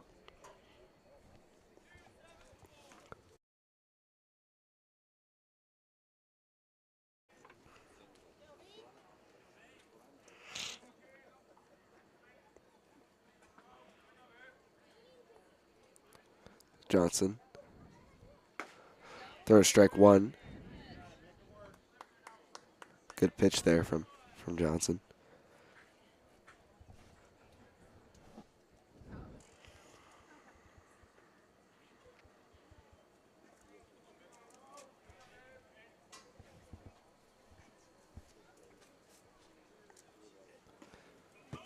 As that ball is past Houston.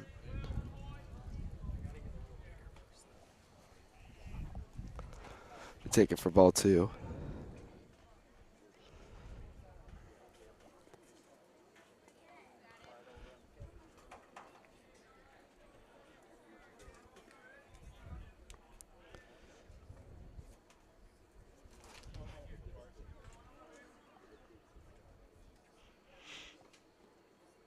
Strike two for Johnson.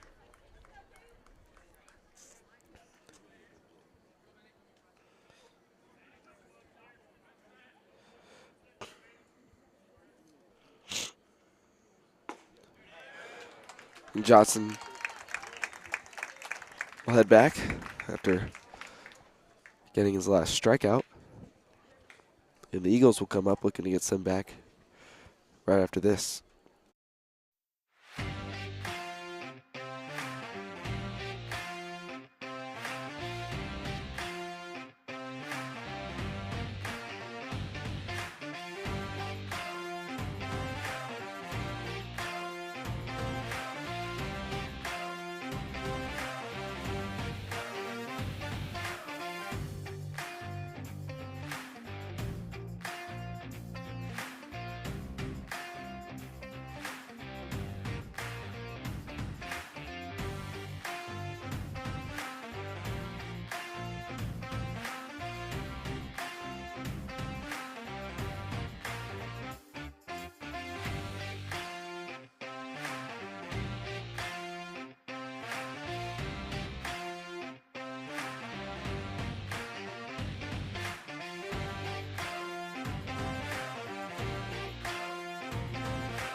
Carter Mabe steps up to the plate, scores around a bunt, gets it down back to the pitcher, who gets the out at first. Is Wyatt Francis will step up to the plate.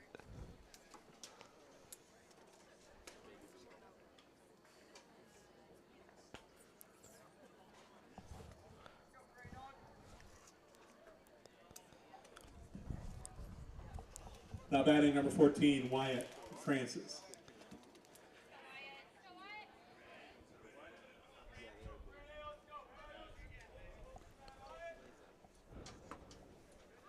As Wyatt will take it outside.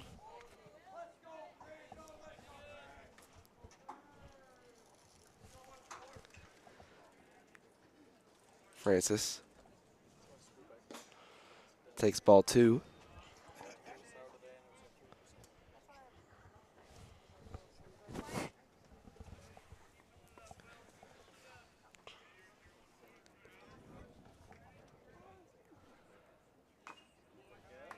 The ball is swung on and foul tip back into the mitt.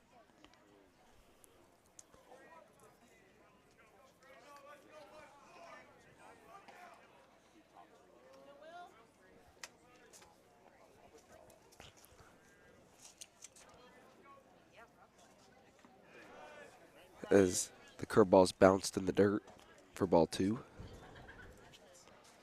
Excuse me, ball 3.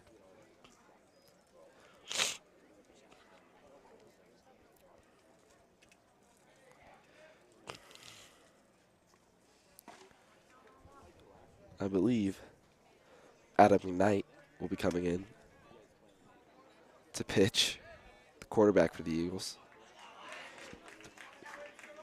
As Francis will take his walk. And number 18, Zane Stewart, will head up to the plate. Now at the plate, number 18, Zane Stewart.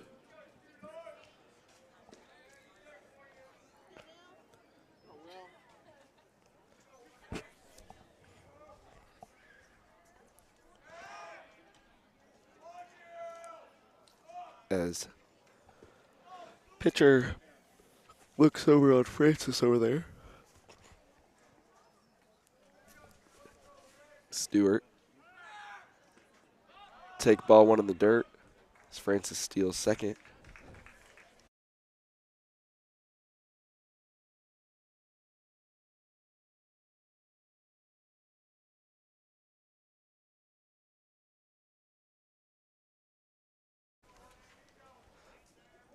Stewart takes ball 1.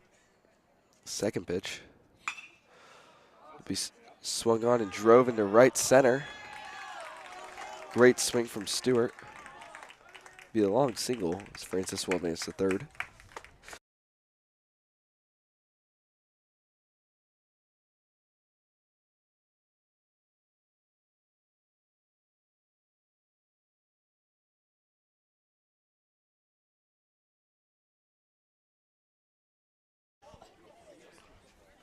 It's number 16, Grady Oaf, will come to the plate.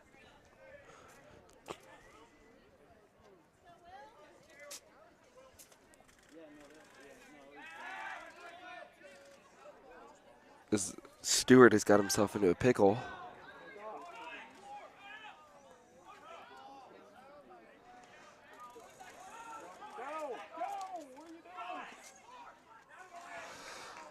As Francis is safe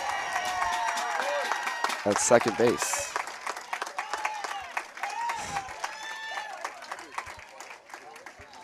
As he got himself in a double pickle there, Francis finally goes home and just beats the throw. Great job of Stewart there to stay in that rundown. And great job of Francis on timing, being able to go home. As there's a mountain visit, and we'll be back right after this break.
McCoy. As Grady Oaf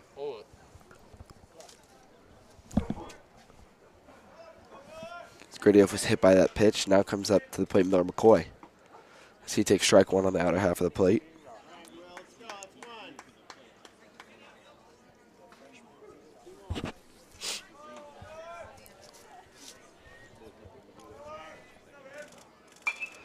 Miller fouls that one back.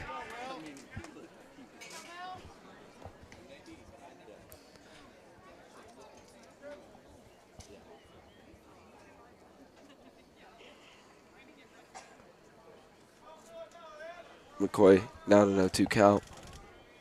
Chokes up on the bat. Fouls it off to the right side.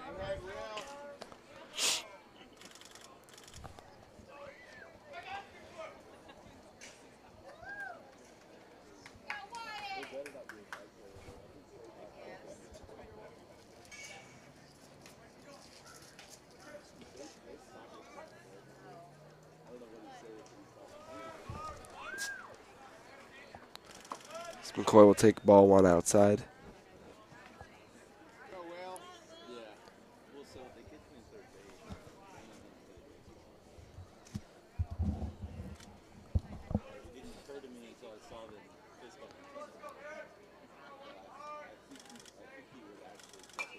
McCoy fights off that curveball.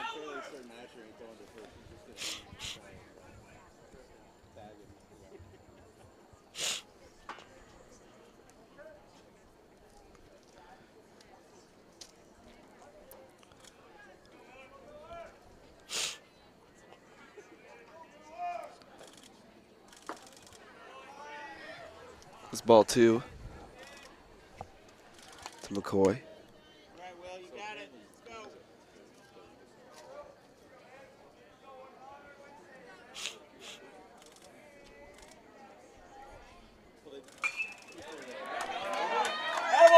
As that pitch is lined into left field.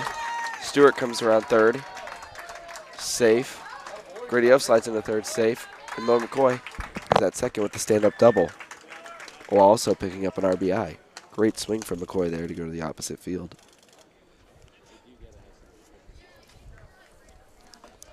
As number 17, Luke Blevins, steps up to the plate. Now to play number 17, Luke Blevins.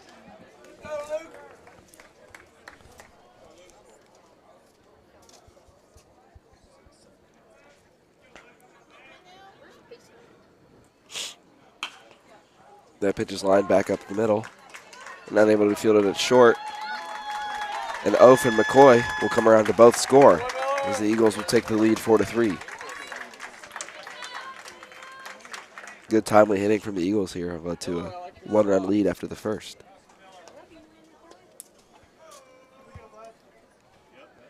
Now at the plate is number 22, Logan Jones. As Logan Jones will step up to the plate for the Eagles.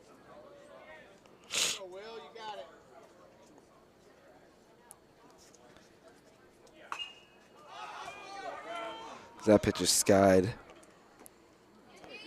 and caught by the catcher. Good play.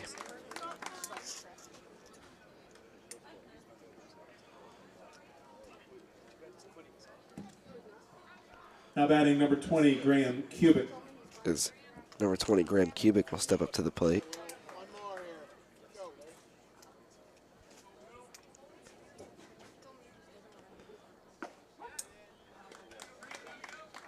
That's taken for strike one.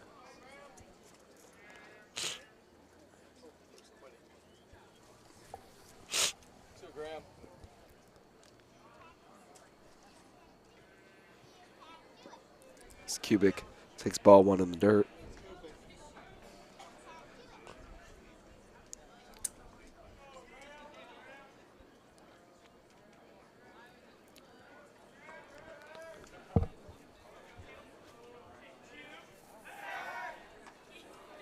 As the pitcher picks off to first.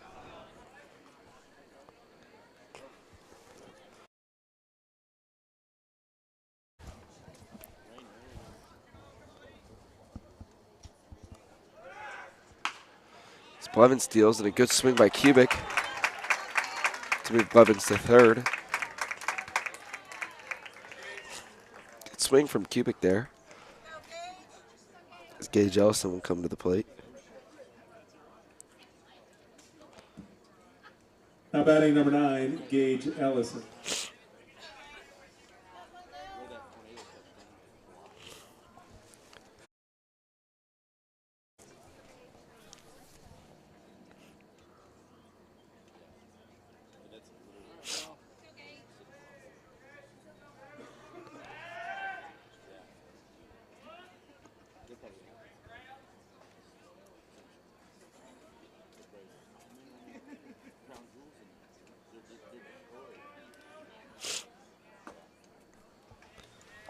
That ball's taken for ball 1.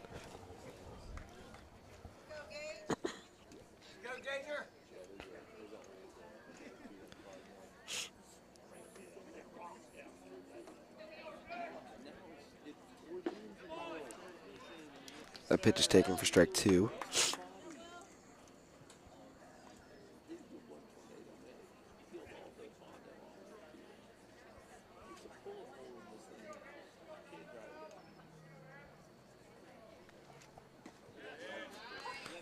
As Ellison takes strike 2.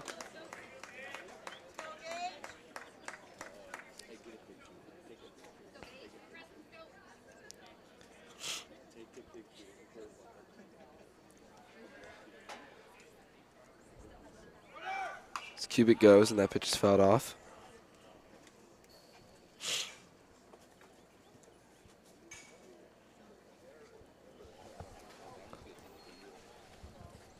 Ellison looking to stay alive here.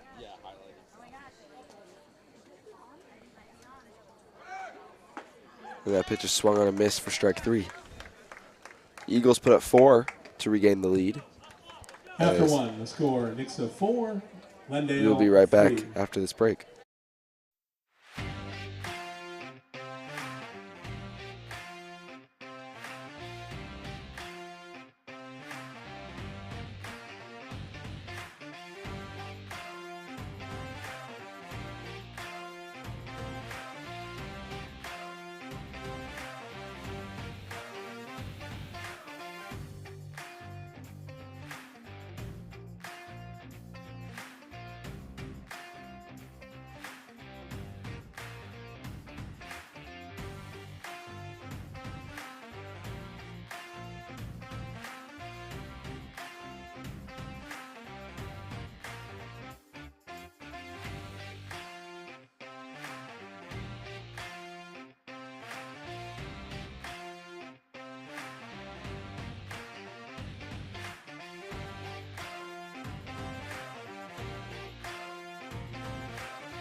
Now the 0-2 for McKnight.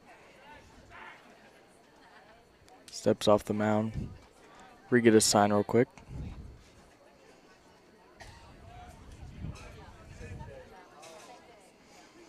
Swing and a miss for strike 3.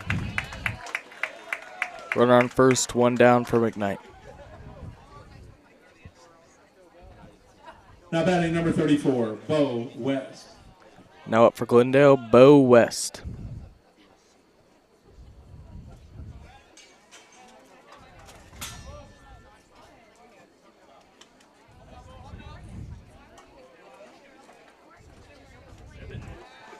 Pick off to first from McKnight.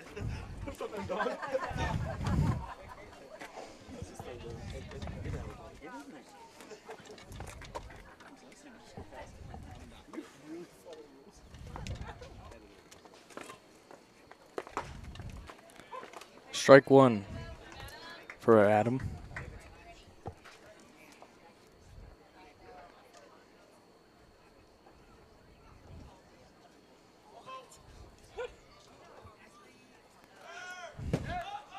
Runner takes second on a pass ball.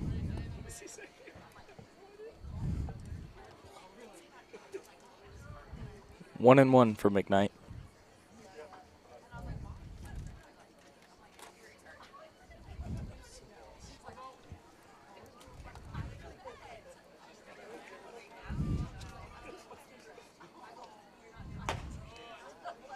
Missed just up for Adam. 2-1 now.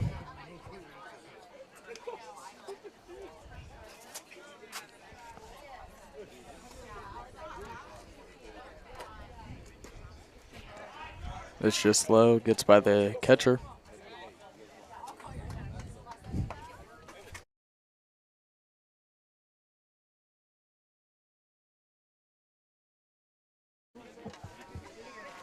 The 3-1 for McKnight.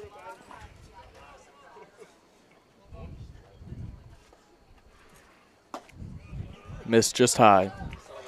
To walk.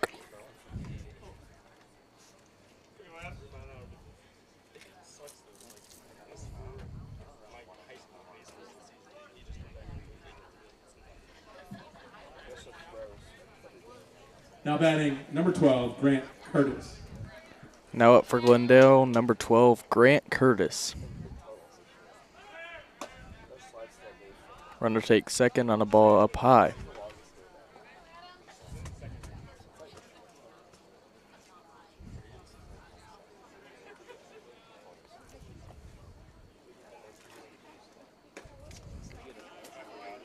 Just down and in for McKnight. 2-0 count.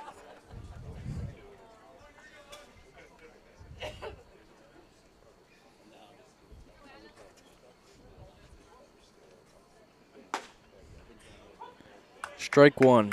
Good pitch from McKnight right there.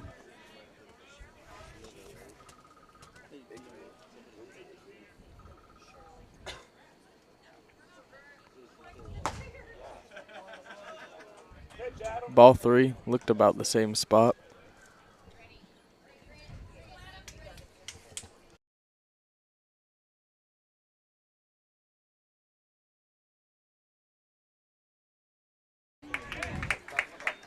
Strike 2 for McKnight. Really good pitch right there.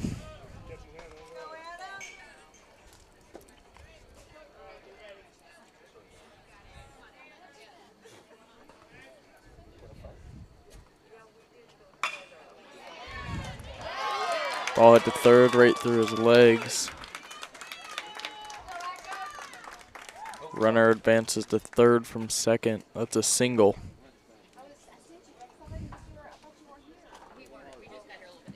Now at the plate, number 2, Asher Lee. Now up for Glendale, number 2, Asher Lee.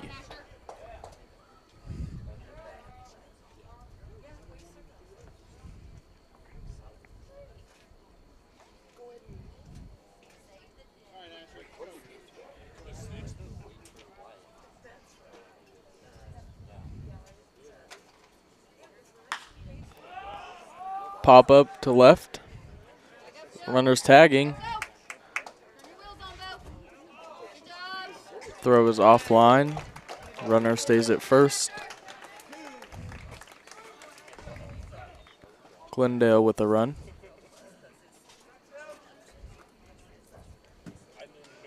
Now at the plate, number 26, Jacob Rohr. Now up for Glendale, number 26, Jacob Rohr. The 0-0 for McKnight. Runner is going. Good pitch for Adam. Runner is safe at second.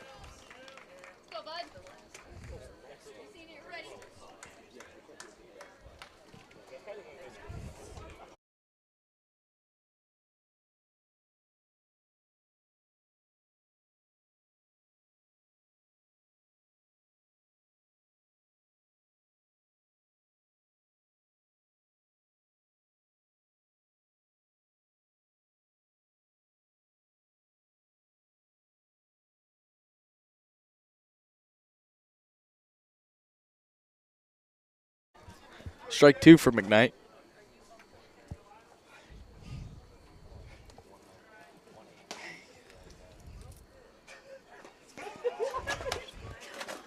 That's strike 3 in the dirt for McKnight. Really good pitch there. And that's all for the inning.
Reagan Houston with the hit up the middle.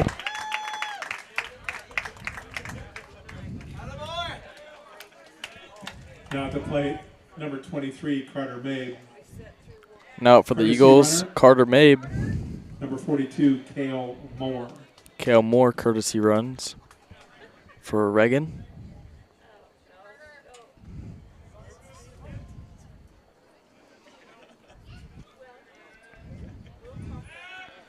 Pick off to first.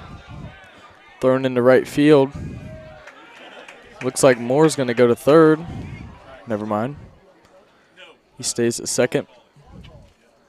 He looked a little hesitant there around second. Misread the sign.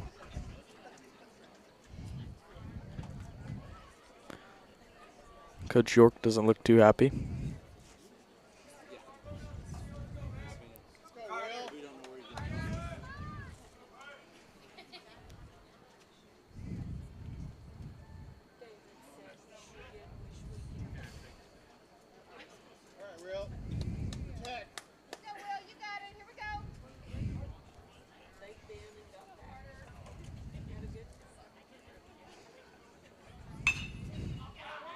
The 0-0 hit to first. A breaking ball there. All right, Will, you're doing it.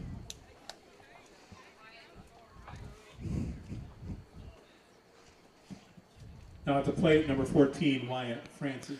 Now for the Eagles, number 14, Wyatt Francis.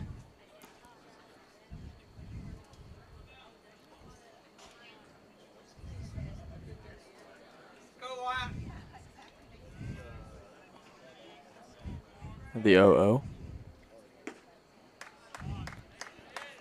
Misses just down and out.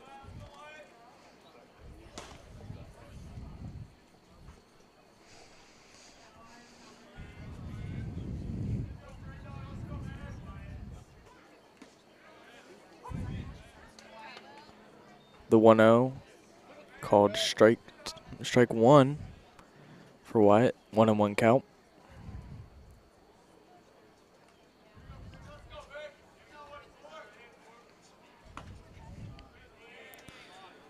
Miss just a little out for ball 2.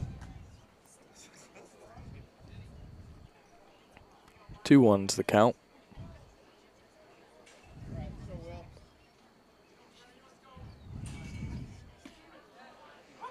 Strike 2 called.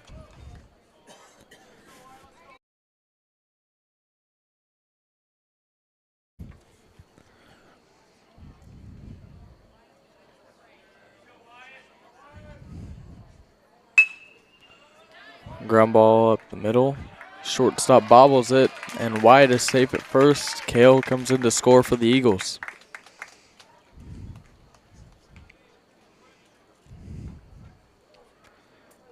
Now up for the Eagles, number Now at the plate, 18, Zane Stewart. Stewart.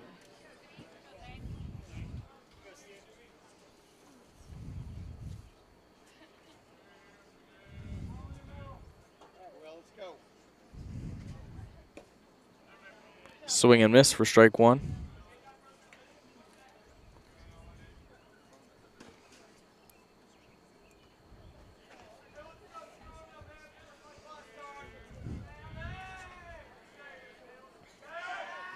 Pick off to first. He's safe.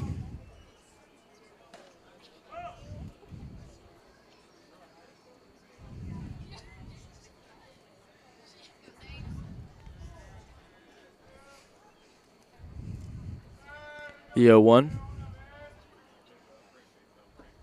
Swing and a miss.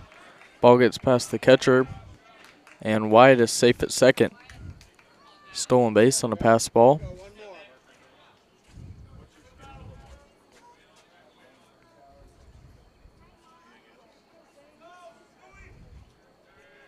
The 0-2.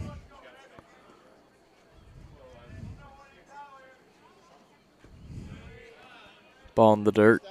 Good block from the catcher there.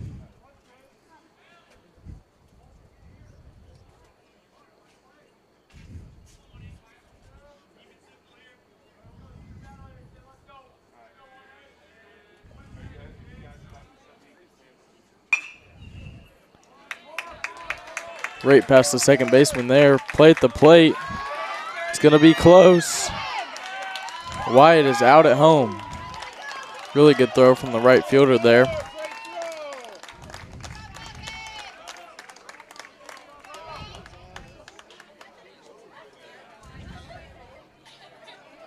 Now batting number 16, Grady Off.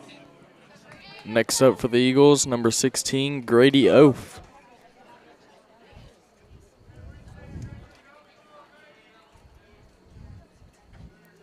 Runner on first with 2 outs. Grady watches ball 1 in the dirt. It'll be 1-0.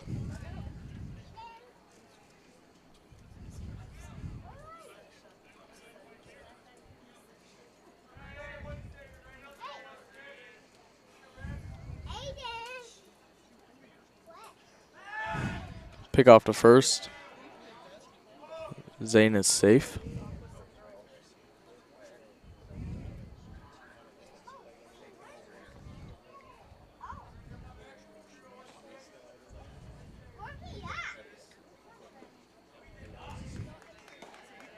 Check swing there. Ball 2.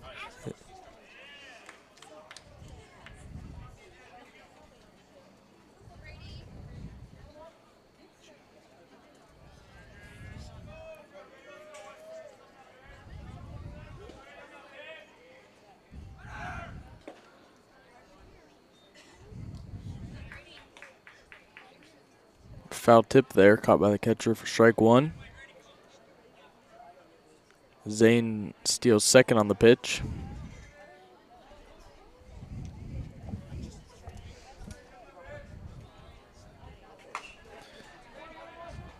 Ground ball to the pitcher. And out for out number 3.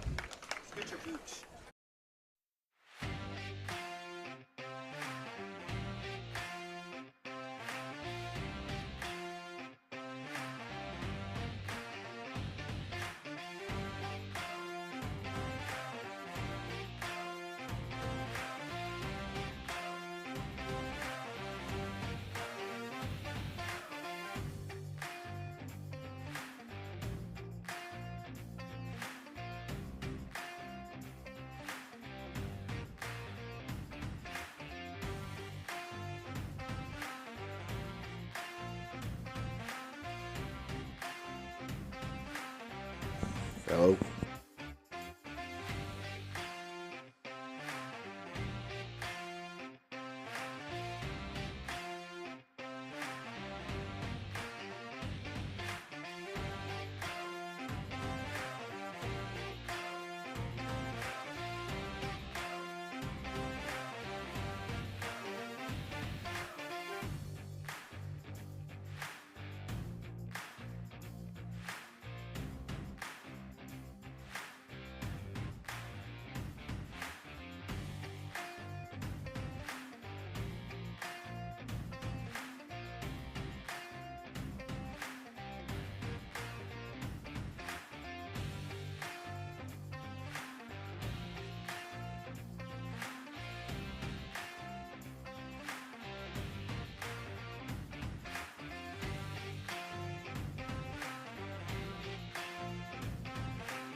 Hello, everybody, and we're back.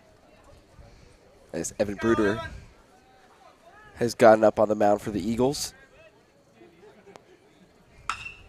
As that ball is swung on and flown out to Grady Oaf. Good play by Grady Oaf going back. Now batting number 24, Will Peck. Bruder, a very promising sophomore. Good build and good mechanics. Definitely more there. He should definitely be very good by his senior year. Yeah, no, for sure, especially with the experience and everything, just putting on some weight. That's the biggest thing, is just putting on weight. I mean, even for myself, like, I think I topped out at like 81 my freshman year, which is like, it's above average for a freshman, no doubt. And then I topped like 83 or 84 my sophomore year. I got up to like 86 last year. Now I'm up to 89. But I put on, I mean, even since last year, I put on like 15 pounds. So it's just like, I think that's the biggest thing for anybody. That's because eventually that'll turn into muscle, and then muscle leads to you throwing harder. Yeah, no, for sure. But then you just got to maintain the stretching and making sure you're still flexible. No, because you don't want to get too big. Yeah, because then you lose your mobility. Yeah, and you lose the range of motion, so you don't want to do all that. But putting on weight's definitely the biggest thing for sure.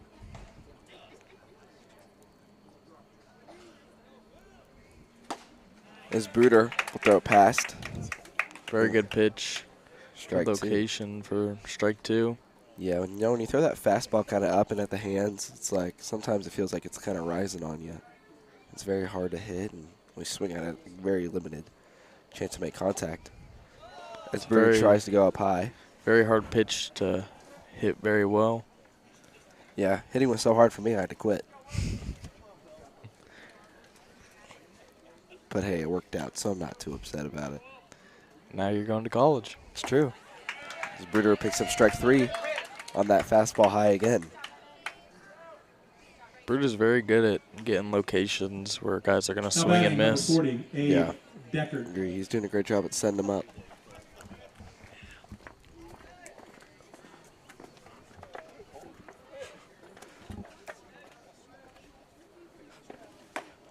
As Bruder take ball 1 high.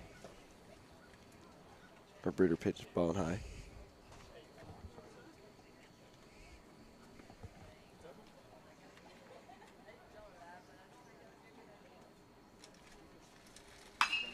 That ball swung on, driven deep to left field. I think he's pretty far. Almost bounces off the wall, it looked like. Yeah. Very good piece. That's what happens when you get that high fastball a little too low. Yeah, you know, you leave it right in the sweet spot. There's a decent chance that ball can get driven out pretty deep. Now at the plate, number 27, Vincent Stockton. As Vincent Stockton will step up to the plate for the Falcons.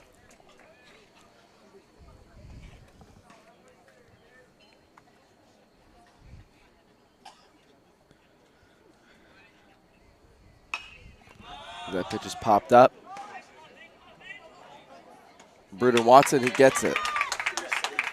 Good play by Evan right there. Normally when those pop-ups, don't want the pitcher to catch it, but he ended up doing a pretty good job. And we'll be right back after this break.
Boy.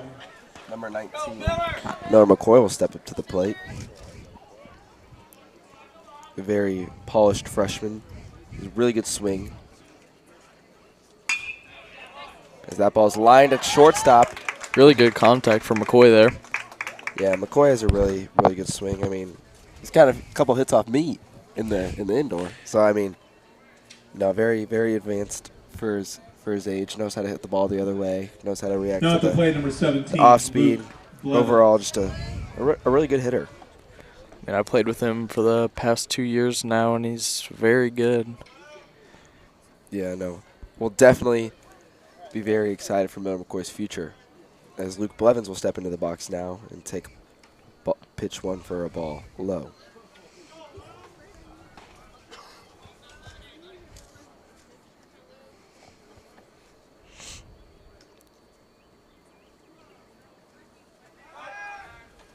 Was that pickoff attempt? No good as McCoy is able to get back.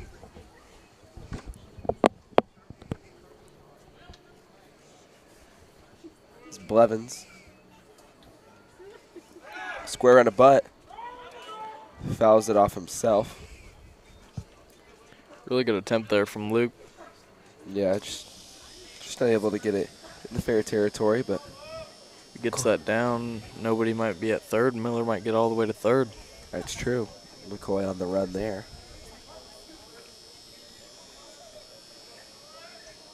It's Blevins. We'll watch that pickoff attempt. Not good again.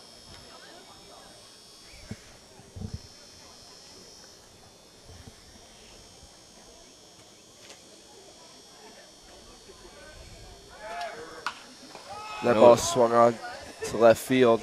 McCoy will have to retreat the first. Good swing from Blevins there. Just got under a little bit. That always sucks. I think it's a good swing, but you're just a little too far under it, and it's just right to him. Now batting number 22, Logan Jones. Of course, you wouldn't know that feeling because You know, I was there. Don't worry about it. I hit till I was like 15. But I only played baseball since I was 12. really. Yeah. As McCoy will steal second pretty easily. As Logan Jones will take ball one. I feel like that's not really a bad thing either because, I mean, if you started playing too early and pitched too early, you could have burnt yourself out. Yeah, no, there's definitely a problem with guys doing that. A lot of arm injuries out there, so. But I've been blessed to. I've had an arm injury myself. I broke my elbow pitching a couple years back. How do you do that? No You clue. broke it pitching. Yeah. I just threw a pitch, and they said that my tendon caught and just pulled it apart. Oh, jeez. Is that pretty painful? Yeah. I can imagine. Yeah. And then I threw a pitch after. I think that made it worse. Yeah, probably wasn't the best for that. Jones was fouled back for strike two. But yeah, no, I've been blessed to get into a really good pitching program that's taught me a lot about arm health and the proper way to do things. So, like, you know, very fortunate for that. And then now that you're going to Maryville, I mean, they're going to teach you more and make you even better. Yeah, that's true. No, I'm very excited to get out there. As Jones will pop that up in the infield. Third baseman Lee will run over and catch it for out number 2. That one looked up and How in his batting is number hands, 20, gets a little under Graham it and Cubic. pops it up in the infield. As Graham Cubic will step up to the plate. Graham can be a very powerful hitter at times. Puts good contact on the ball, and it can go flying pretty far. Yeah, I've used his bat one time. It was pretty juiced up. All kind of stops after hitting the mound there. Yeah, no, kind of got a flat part of the mound, made it a really, pretty much as routine as it gets ground ball. After 3, we That'll are be out tied at number 5. 2. Fans, don't forget Or out to number stop 3. by And we'll be heading to the top of the 4th inning, Stratton's tied at Landing. 5.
Number 14, Wyatt Francis, is on the pitch now. Francis, a lefty. Is that ball taken high and out?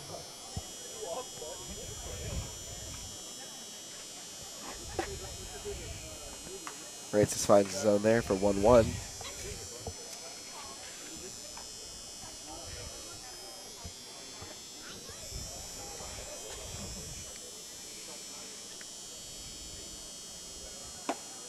Good pitch.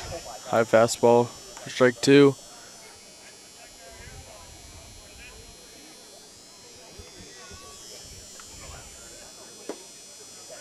It's just low for ball 2. 2-2 now for Wyatt Francis. That ball's hit pretty hard. McCoy goes to his right. Great play by McCoy. Throw on the run there for McCoy. Really good play. I mean, Miller's really good at making those hard plays. Jackson Park. Yeah, no, nobody plays shortstop, but he's still got that really good range over there at second base.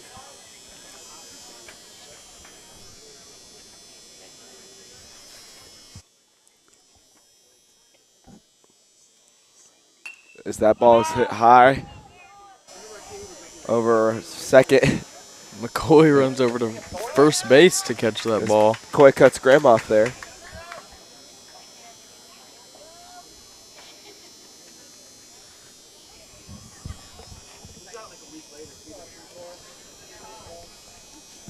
Now batting number Francis 34, doing a good job of Bo picking up 2 West. quick outs. Bo West will come to the plate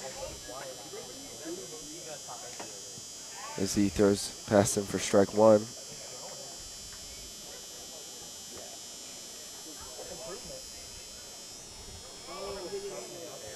Wyatt Francis doing a great job keeping his pitch count pretty low.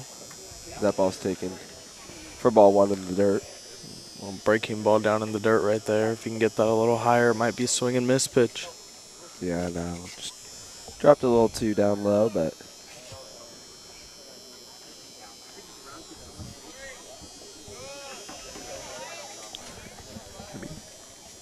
as pitch number 3 is also taken low.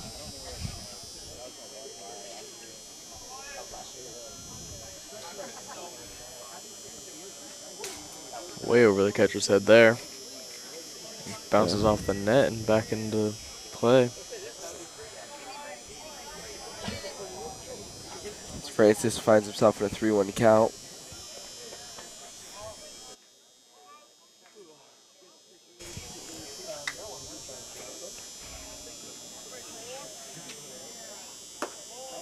And ball 4.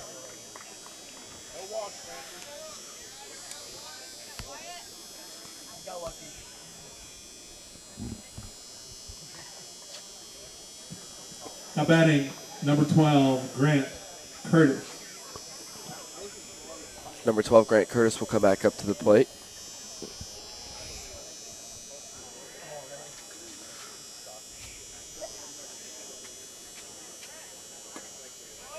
As that pitch is thrown past him for strike 1. Francis looking over at first, might pick him off here. Try to pick him off here. Strike 2.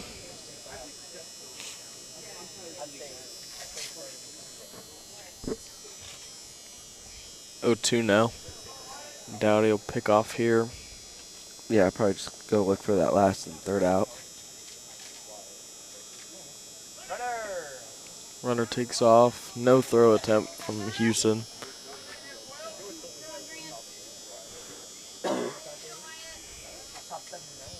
Houston done a good job at picking it there.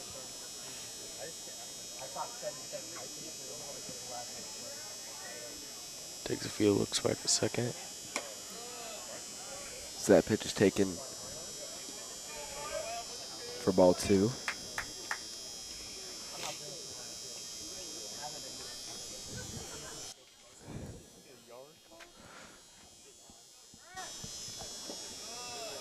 Ball 3.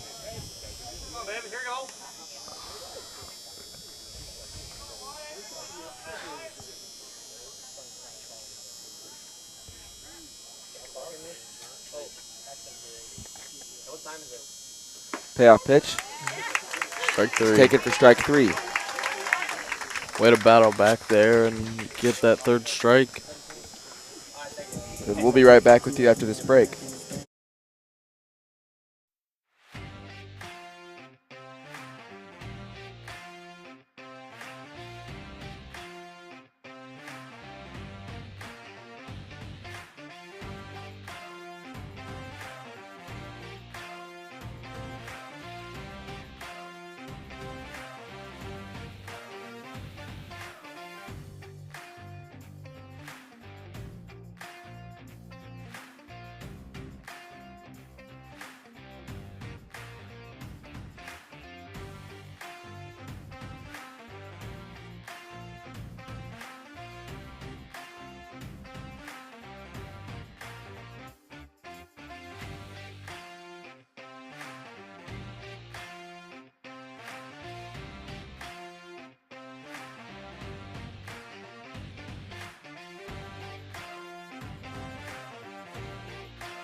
Now up for the Eagles, number 9, Gage Ellison. So I'll take that curveball, swing and miss on it. Pretty high loopy curveball. Looked very slow, kind of just hung up there. Yeah, but sometimes those are the hardest pitches to hit. Get you out on your front foot and you just kind of throw your bat at it. That'll be taken for ball number 1.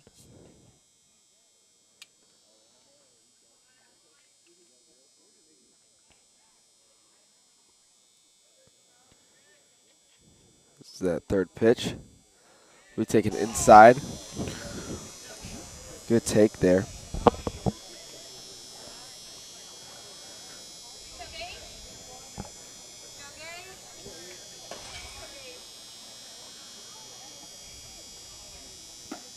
That pitch is taken for strike 2 on the outer half of the plate. Didn't seem to like that one very much.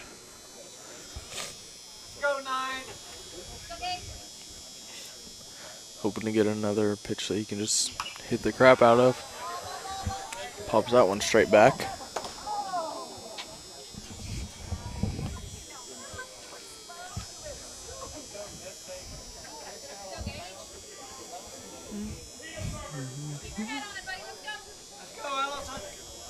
Gage also will step back in.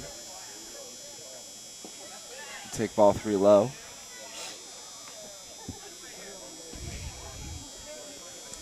Full count here for Ellison.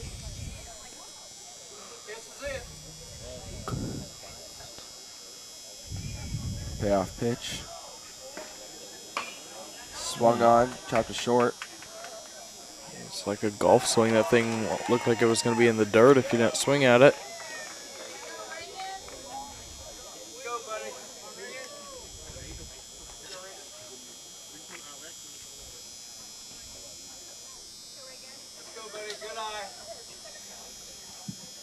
Now at the plate, number 44, Reagan Houston. Reagan Houston will step up to the plate, the catcher for the Eagles. I'll take strike 1. And just missed that one. That's the pitch you really want to hit right there. First pitch fastball down the middle. Yeah, sometimes that first pitch is the best pitch. I remember hearing that one of my days.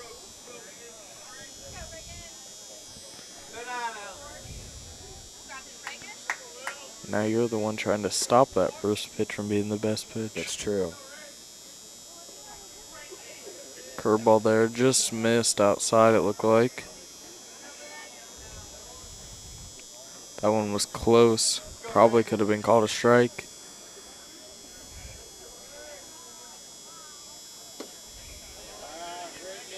Another curveball. That one looked even better. Might have been down.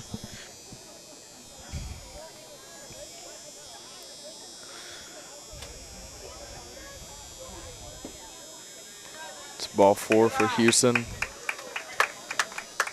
Houston will find his way to first base after a good at bat.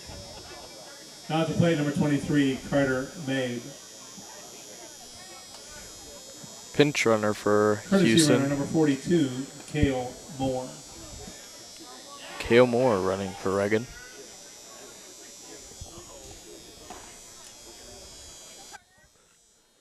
Carter Mabe, the leadoff batter for the Eagles, will step up to the plate.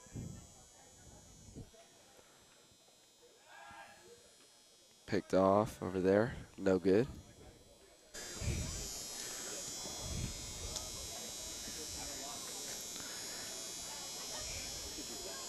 Go, Will. Carter Mabe will take ball 1 low in the dirt.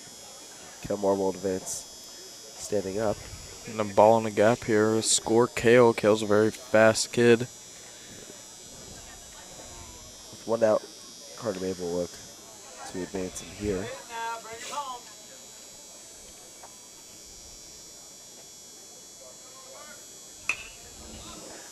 That pitch will be chopped to second base.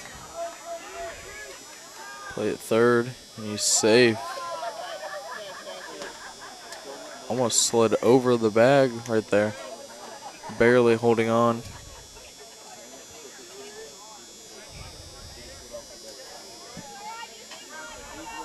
Now batting number 14, Wyatt Francis. All right, Will, you got it. Number 14, Wyatt Francis up the bat for the Eagles now. He's got a runner on third. He's looking to score. Still tie ball game, 5-5. This run here give him the lead. Way outside. I think that was a knuckleball. Trying something new maybe. That's what it looked like. It looked very slow and very low spin rate. Yeah, I think he probably just wanted to try it. Very risky thing to do with a tie game and a runner on Yeah. third. It's not something I would have expected. Bunt with 2 outs. Oh. Getting very close. Be safe at first right there. That's a run scored to get the Eagles the lead. Luckily, they get him out at first. Now to the top of the 5th. Tied 5-5. We'll be right back with you after this break.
Up for the Falcons, Asher Lee. Now pitching for the Eagles, Karsten Sapko. Yeah, Sapko, he's a junior, promising junior, good mechanics, gets a lot of torque in his hips. As Grady Oath throws it over to first. No, he's a junior. Oh, I thought he was a sophomore. He's I've a been wrong all along. Now at the plate, number 26, Yeah, no. Jacob Rohr. Really, really good pitcher, There's a lot more there. Again, like just one of those more a little bit undersized guys, so he's not going to have the hardest velocity. But, you put some more weight on him, like I was saying, like that torque that he has is really, really good. So then you speed it up and you get some more torque in it, and then you'll be throwing harder and harder. Really good kid to just put in there to throw strikes.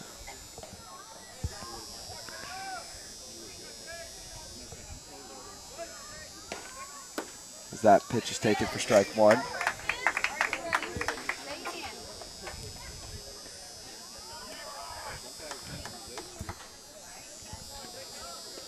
Sapko. Scoreboard lit up with ones. The coach is a lot more brave than I am. I wouldn't have put my hand up there. Yeah. Just hit pretty hard. The thing was kind of smoking in there at him. Yeah. A lot of torque with that swing.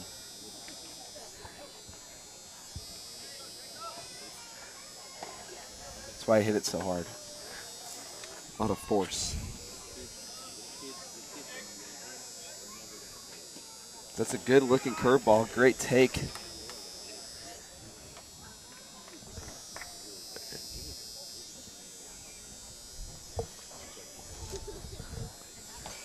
Two count right here for Sapko. Really good pitch. Line back up the middle. Good swing. There. Just realized, but McCoy and Oaf switch places.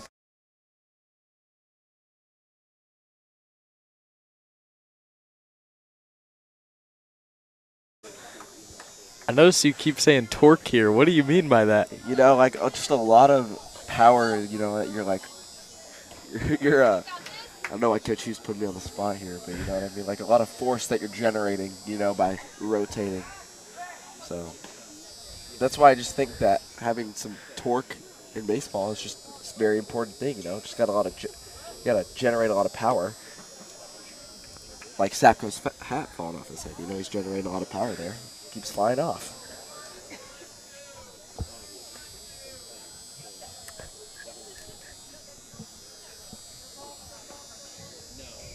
Sapko. Just one runner on. The 1-0 pitch. Low, almost in the dirt. Yeah, Sapko just going to look to come back in here.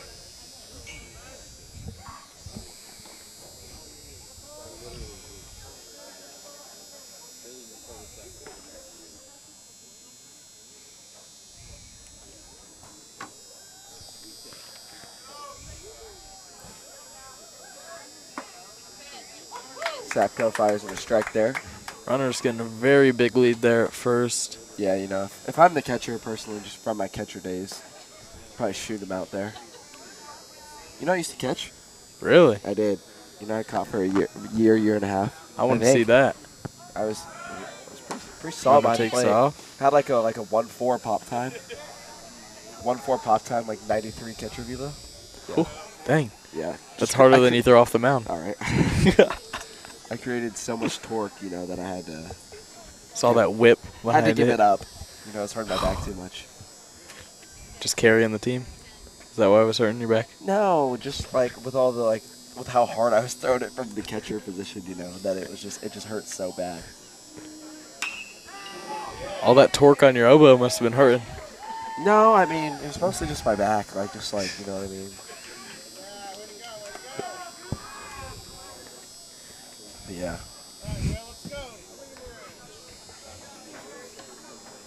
Next up, number 24, Will Peck. As Will Peck will come to the plate. Go, Sapko, reset. Sapko with runners on first and third will look to get out of this. No damage as this is a 5-5 ball game. Nice ground ball here. Can turn into a 2-ball. Get him out of the inning real quick. Yeah, you know. That was my favorite play to do back in the day when I played short. 2-ball. If you kept playing, you could have been like Caden Cloud. Yeah, some say I was better. Really? When we were both like 12, 13 range, you know, I was about playing short. Better than Caden Cloud. I mean, there was some out there. There's some comparisons, you know. Wow. I would have liked to see that. Yeah. Runner takes off. Throw to second from Houston. Good toss down there from Houston, but with runners on second and third, it'll be a little harder here for Sapco. No 2-ball.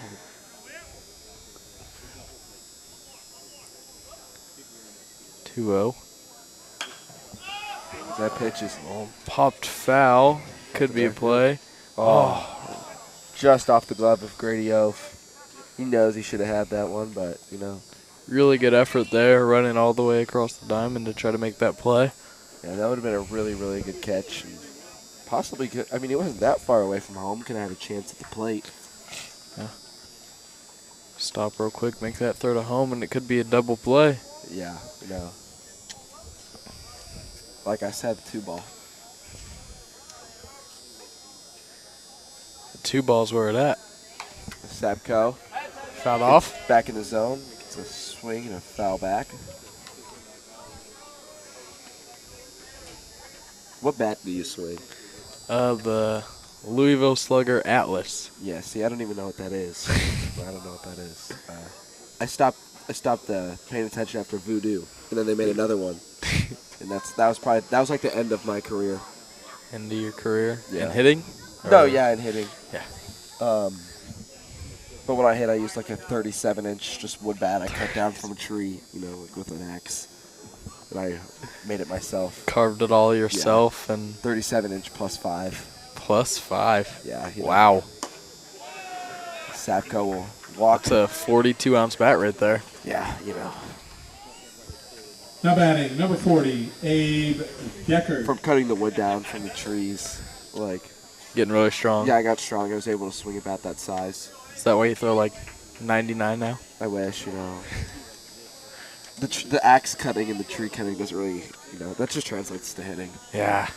But Sapco, we're actually in a very crucial point of this game as that ball's lined to center field. Carter Mabe going back on tag it. up. That run's going to score for the Falcons. McCoy. Good job by the Falcons there to rally up for a run. Sapco, not out of it just yet. Still have work to do. He does have 2 outs now, though. Yes, he does. Now at the plate. I mean, he could get a 2-ball and get 4 outs now. Well, you know, that wouldn't really. They stop at 3. What if it translated over? Then that'd be pretty cool. Yeah? Yeah.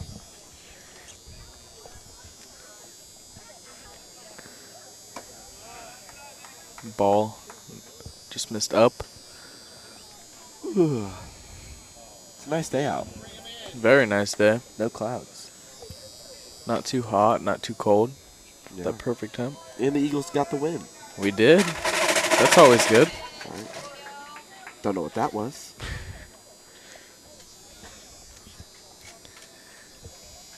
It's always a good day when the Eagles get the win.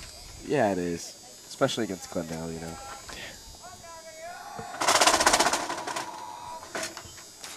That ball's fouled back. Heads up over here, Graham. Graham dropping the pocket radar. This will be our second broke it radar of the year. Shout out Tanner Midyat. Oh. He broke our stalker. Now it's taped up. Taped up? Yeah, you know. Wow. A little lackadaisical behind the net. Did Nate do that too? You know, he's very good at taping. He is a trainer after all. It's true. As Sapco gets strike 3. And we'll head to the bottom of the 5th now with the Glendale Falcons up 2-1. We'll be right back at this break.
As that pitch grabs Stewart. No, I don't think he wanted it exactly to hit him. I think he wanted to stay in there and hit.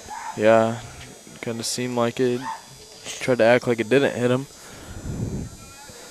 Yeah, that's what I used to do back in my day. 'Cause, Just a great hitter. Yeah, I just want to get some swings in, some reps. Were you a big home run hitter back in the day? I mean, when I wanted to be, You wanted to be, yeah. whenever I really felt like it was the time, let's go ahead and hit one. Probably thought, that pitch is taken for strike one.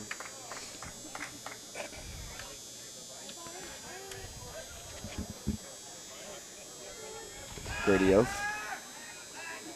Pickoff attempt first.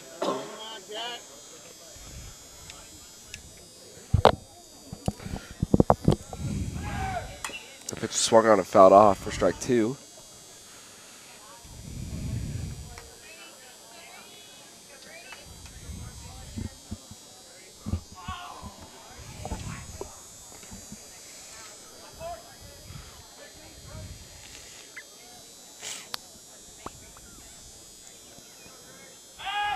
Another pickoff attempt. Yeah, this pitcher really loves Stewie.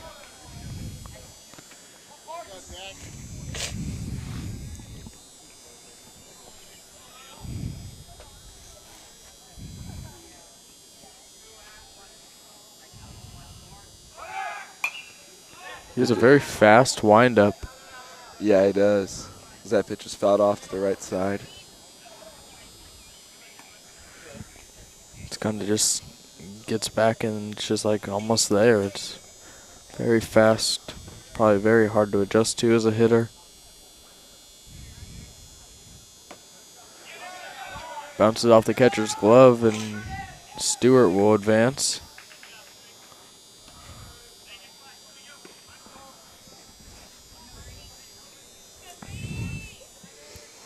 Grady Oath will look to move Stewart third. 1-2 pitch.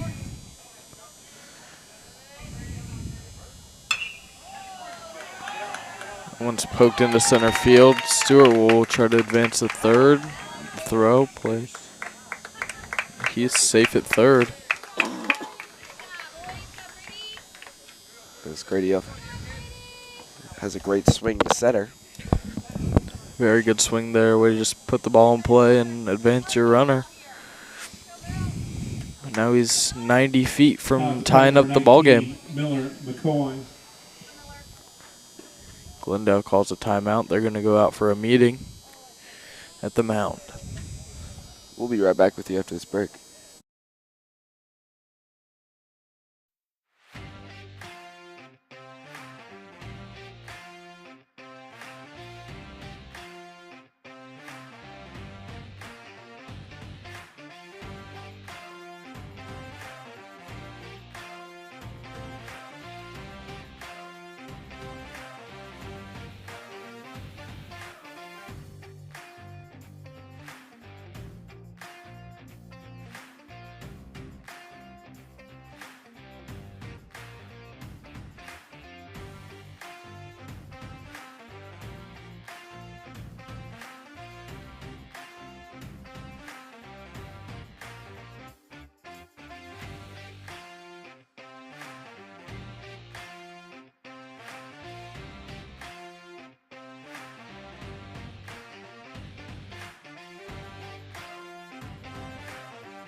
So Miller McCoy will step up to the plate. No, I like to consider Miller McCoy a slugger, Always good at putting bat on the ball. Does a great job. He's a very good hitter. Man, this guy loves these pickoff moves. Yeah, I mean, he's kind of obsessed with these runners. Runner takes off. Back pick to third. Going back to third. What a risky move there. Stewart wasn't that far off the bag. Yeah, he makes a bad throw there, and that ties the ball game up. Possibly. Grady Oath scores from second. Yeah. I mean, depending how far it goes down the line right there. And Grady's a pretty fast kid. As the infield will come in. Is that pitch taken for strike one? McCoy might not have liked that one too much. It looked a little outside from here. Infield trying to stop any run possible. Umpire telling that pitcher to slow down. McCoy going to try to poke a ball over their heads and hopefully score 2 runs for the Eagles. That pitch is lined right back at us.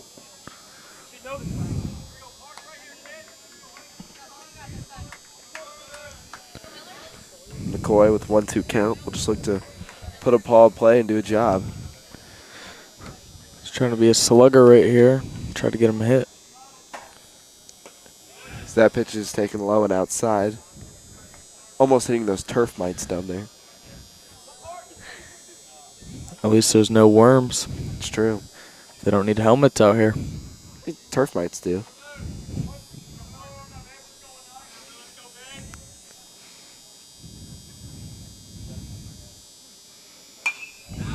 As McCoy will foul it off. Very good fight here from McCoy. That's another thing he's very good at, is always battling off pitches that he probably can't hit fair, but it might be strikes. Yeah, he's just staying alive, you know. Looking to do a job here. That ball's taken high and outside. As the count moved to full. Good eye there from McCoy.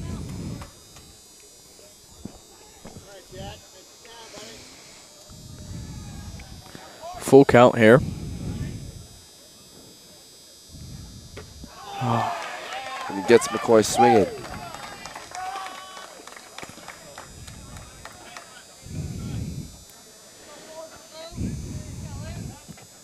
Now at the plate, number 17, Luke Blevins. Luke Blevins up for the Eagles now. Strike one swinging.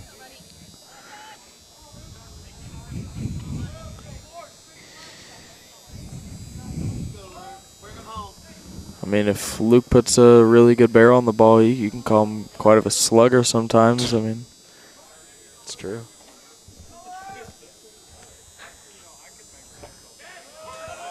That pitch taken for strike two.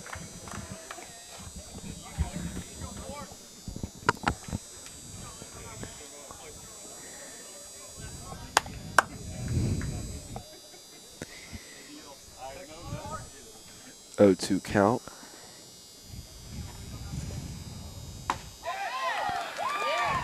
That's taken for strike three.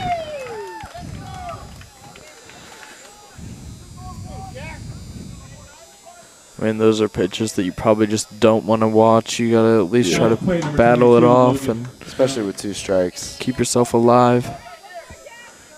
And 2 runners in scoring position, that's the time you really want to swing.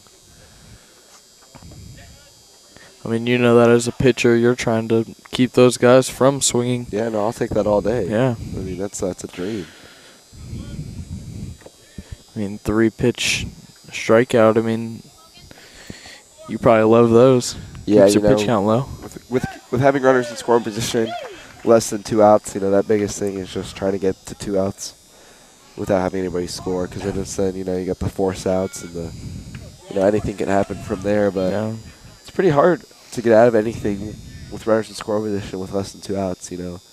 Especially when you're playing a really good team, you know. It's a lot of fundamental baseball and moving guys over. And, you know, like when I played Willard, you know, I struggled. I walked the leadoff guy a few times, and then I bunt or a ground ball, and then, you know, they're at third, a stolen base or whatever, and then it's all it is one out, sac fly. You know, they did that, I think, twice. So it's like good teams are going to find a way to, you know, move those runners over, especially, you know, when you get to 2 strikes, just doing anything you can. So that's when it gets kind of hard as a pitcher. You kind of just got to take a deep breath and just get up there and throw strikes. I mean, it's a lot harder than it looks and what people make it think. It's a big mindset game up there.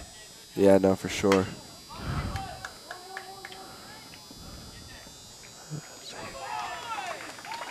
That'll be out number 3. Eagles get runners, scoring position, no outs, and Can't find a way to score as we'll move to the 6th inning. We'll be back after this break.